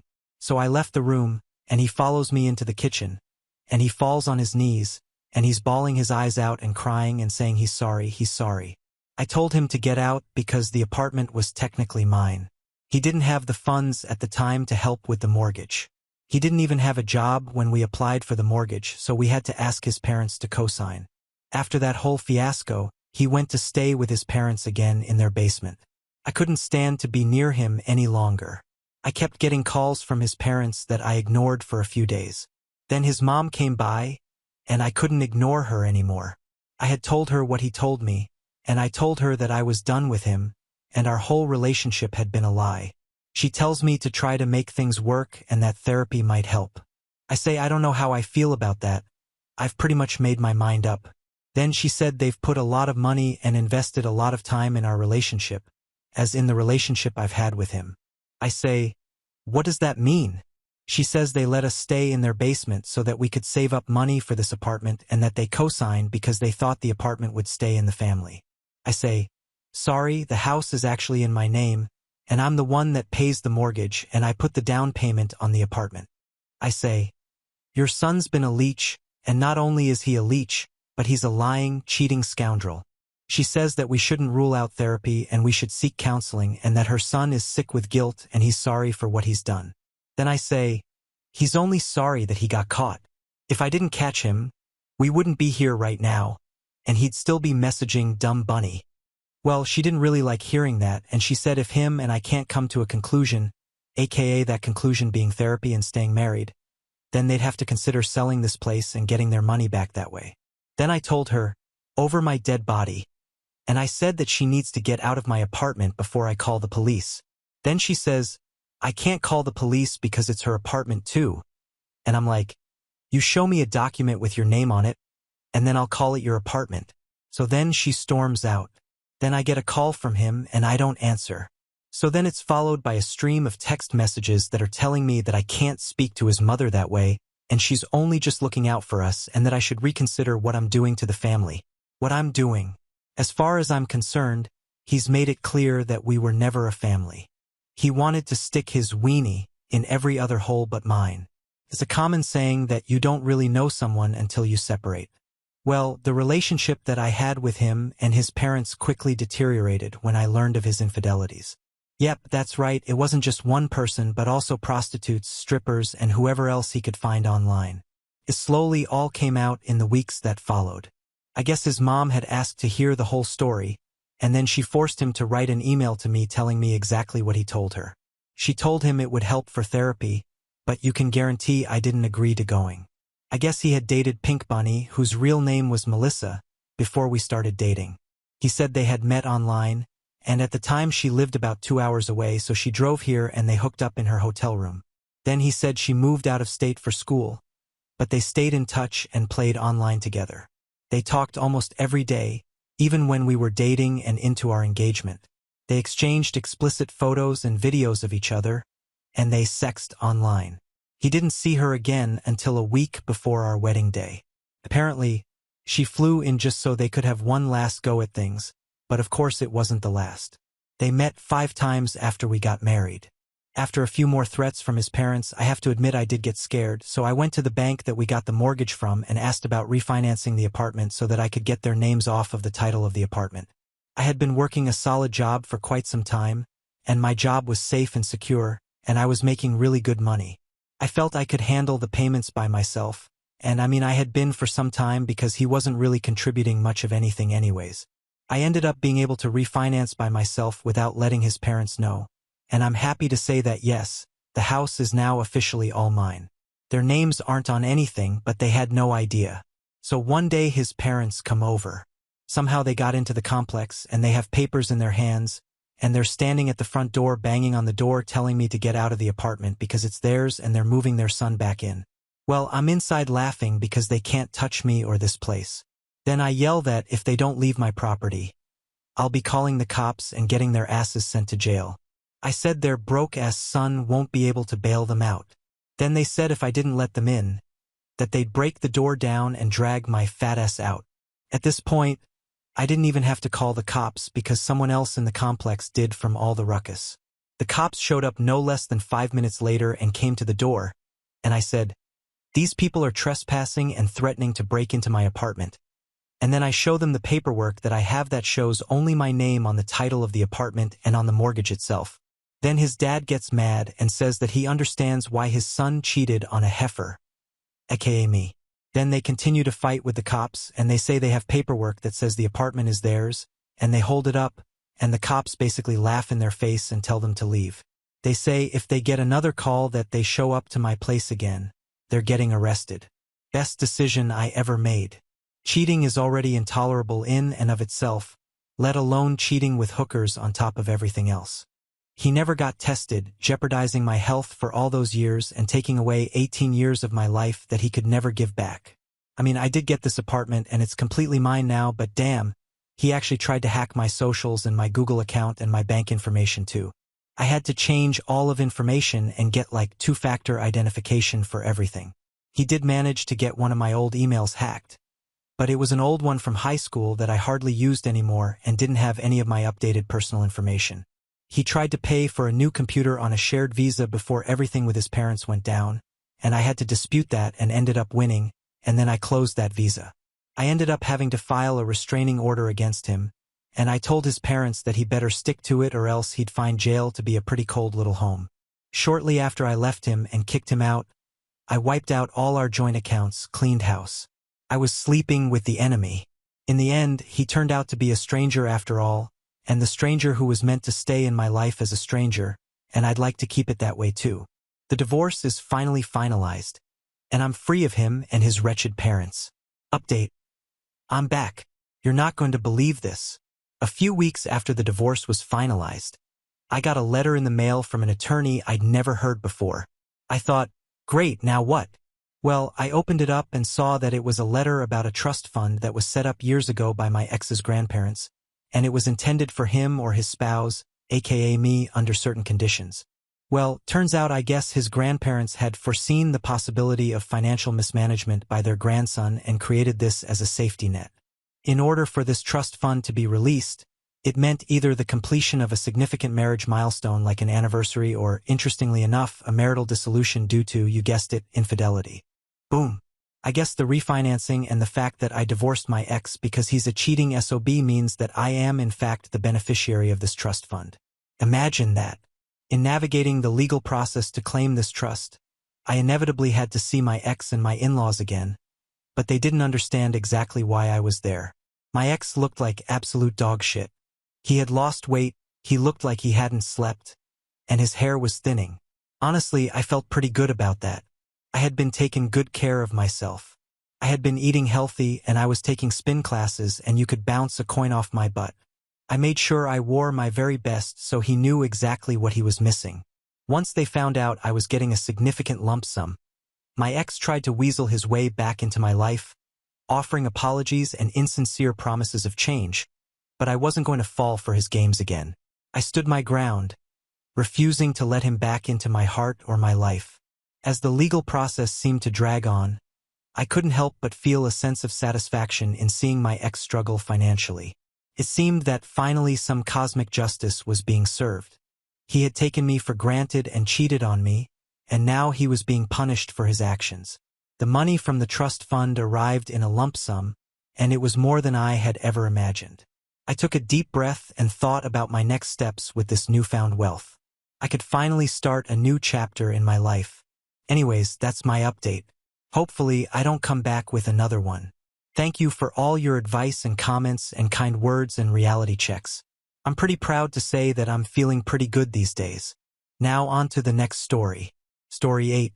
Wife went for late-night work meetings, but I found out she was having an affair at her workplace. My wife and I were married for about 4 years before our divorce. I thought we were madly in love with each other. She was my favorite person, my best friend, and the love of my life. I don't understand how things turned out the way that they did, but I'm trying to work through them as best as I can. When we met, we fell hard and fast for each other. A mutual friend introduced us because they thought we would have a lot to talk about. We ended up leaving the party we were at that night together, and we barely spent a day apart since. I'd never been able to picture a future with a woman until I met her. She completely changed how I felt about love and relationships. We got married after 2 years of being together, and it was all picture perfect. My wife was always somewhat of a flirt. It bothered me when we were together, but I convinced myself that it was just her being friendly with people. I figured that as long as she was coming home to me at the end of the day, it wasn't that big of a deal. I've dated a lot of women, but one of my fatal flaws as a bachelor was how clueless I was when women were coming on to me. I had countless friends always telling me that a woman was hitting on me when I didn't even notice. So when I invited a friend from work over for dinner one night, and my wife saw how she was acting toward me, we had a conversation. My wife told me that the friend from work was obviously into me, and she was nervous about our relationship. I assured her that she was the only woman for me and that I hadn't even noticed the woman was flirting with me. She listened to what I said, but she needed to see proof of it for herself. We had a long conversation that night about boundaries and having the ability to look through the other's phone when needed. I gave her my information, and she looked through my text message exchanges with my coworker, and she found nothing suspicious. She gave me her cell phone information, and I briefly looked at her phone, but I didn't really have anything to look for. There was a point when my wife started spending a lot of time at work after hours. I didn't question it because I knew she was trying to put in the work to get a big promotion. It was extremely competitive as well, so she needed to have a leg up on some of the people she was competing for it with. She would come home exhausted and hop right in the shower before going to bed. She never wanted to tell me about work when she got home, and I assumed it was because she was stressed and exhausted from everything. She kept doing that for about 3 weeks until she came home furious one evening because she didn't get the promotion. She just kept yelling about how hard she worked and how she was doing things nobody else was doing because she wanted it so badly. She made it seem like it was a boy club at the office, and the only reason she didn't get the promotion was because she was a woman. I was angry on her behalf. I knew that she was smart and very dedicated to her job, and if they weren't promoting her because she was a woman, that was not only unfair but illegal. When I saw how upset she was, I was encouraging her to quit her job and go somewhere where she would be appreciated. Several weeks went by, and things started to go back to normal with her.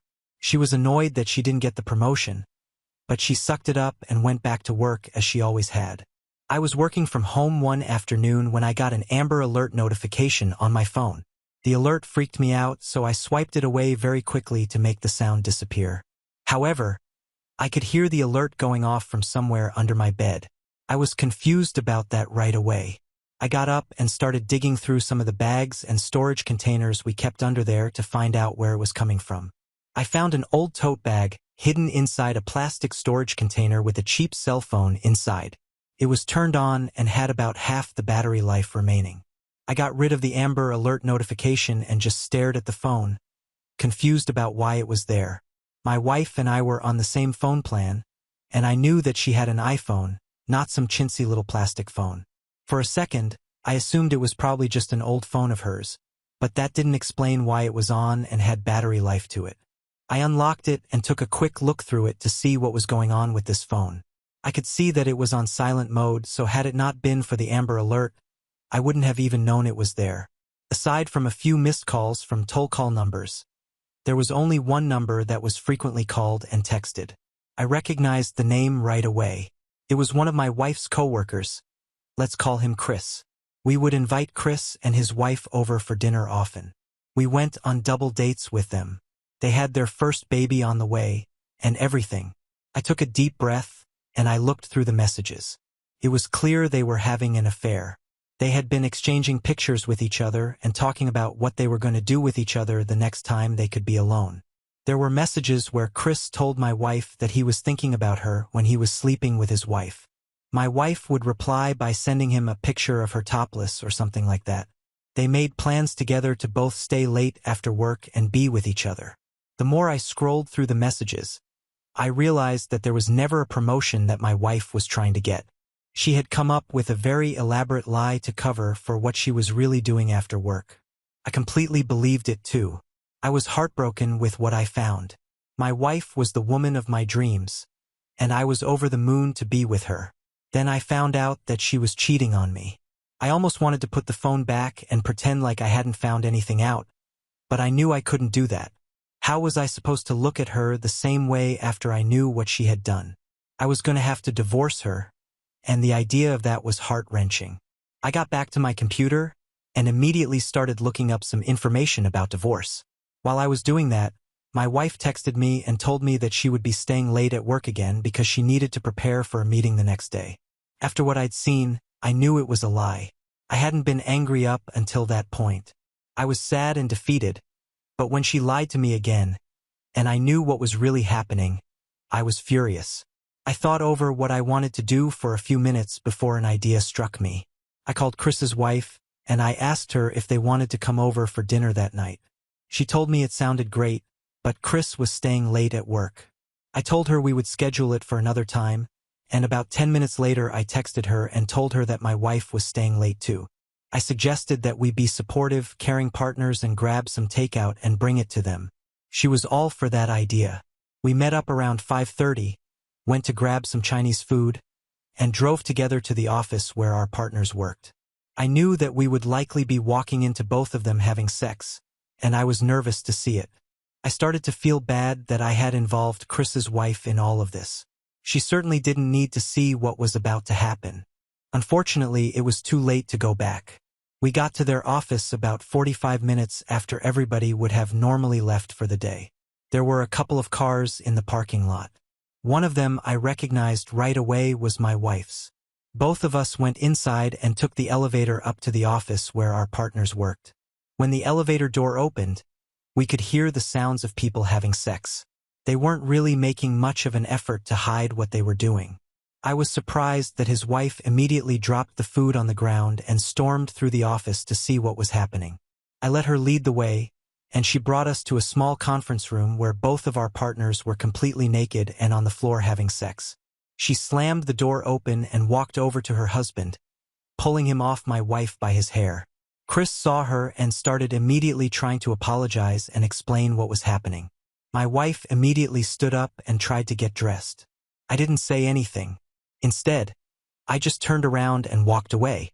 I knew exactly what I was going to be walking into, but part of me wished that I had hallucinated everything or something like that. My wife got dressed and followed me out of the office, begging me to stop and listen to her. I stopped, and I gave her a moment to try and explain what was happening. She told me that they had been working late at the office one night, and it just happened. They were just having sex, and that was all there was. She told me that she still loved me more than anything in the world and didn't want to lose me, but she wasn't happy with monogamy. I didn't want to listen to what she was saying, so I just left. I waited by the car for Chris's wife so we could leave together. She was extremely upset when she got in and was just crying about how he was the one who wanted a baby and that was how he was going to act after she was pregnant. I felt even worse for her than I did for myself. As she was talking, I finally got home after dropping her off, and I packed a bag for myself to go stay at a hotel. I couldn't stand to be around my wife after that. I contacted a divorce attorney, and we got the paperwork ready to be filed. As soon as it was ready, I gave it to her. She tried as hard as she could to convince me to stay with her and pursue an ethically non-monogamous lifestyle with her. She told me that would mean I could sleep with other women, like that was an incentive for me to forgive everything she had done. I didn't want that. I didn't want to be with other women. I wanted to be with my wife who I thought I loved. We ended up getting divorced and I was awarded our house. I didn't want to live in the house that I shared so many memories with her in, so I ended up selling it. Chris and his wife also divorced. Their divorce was a lot messier than ours because there was a child in the picture and they had to go through custody, but the wife was awarded full custody of their kid, and she got to keep their house, plus he had to pay her spousal support and child support on top of that. They were both let go from their job after I informed their employer that they were staying late at work to have sex in the office. I haven't spoken to my wife since the divorce, so I don't know if she's found another job or if she is still looking. All I know is that she's not going to be able to use her previous job as a reference because of how she was terminated. We have reached the end. If you enjoyed this video, please be sure to like and subscribe to the channel for more videos like this, and give us your thoughts about the stories in the comments section. Thank you and see you in the next video.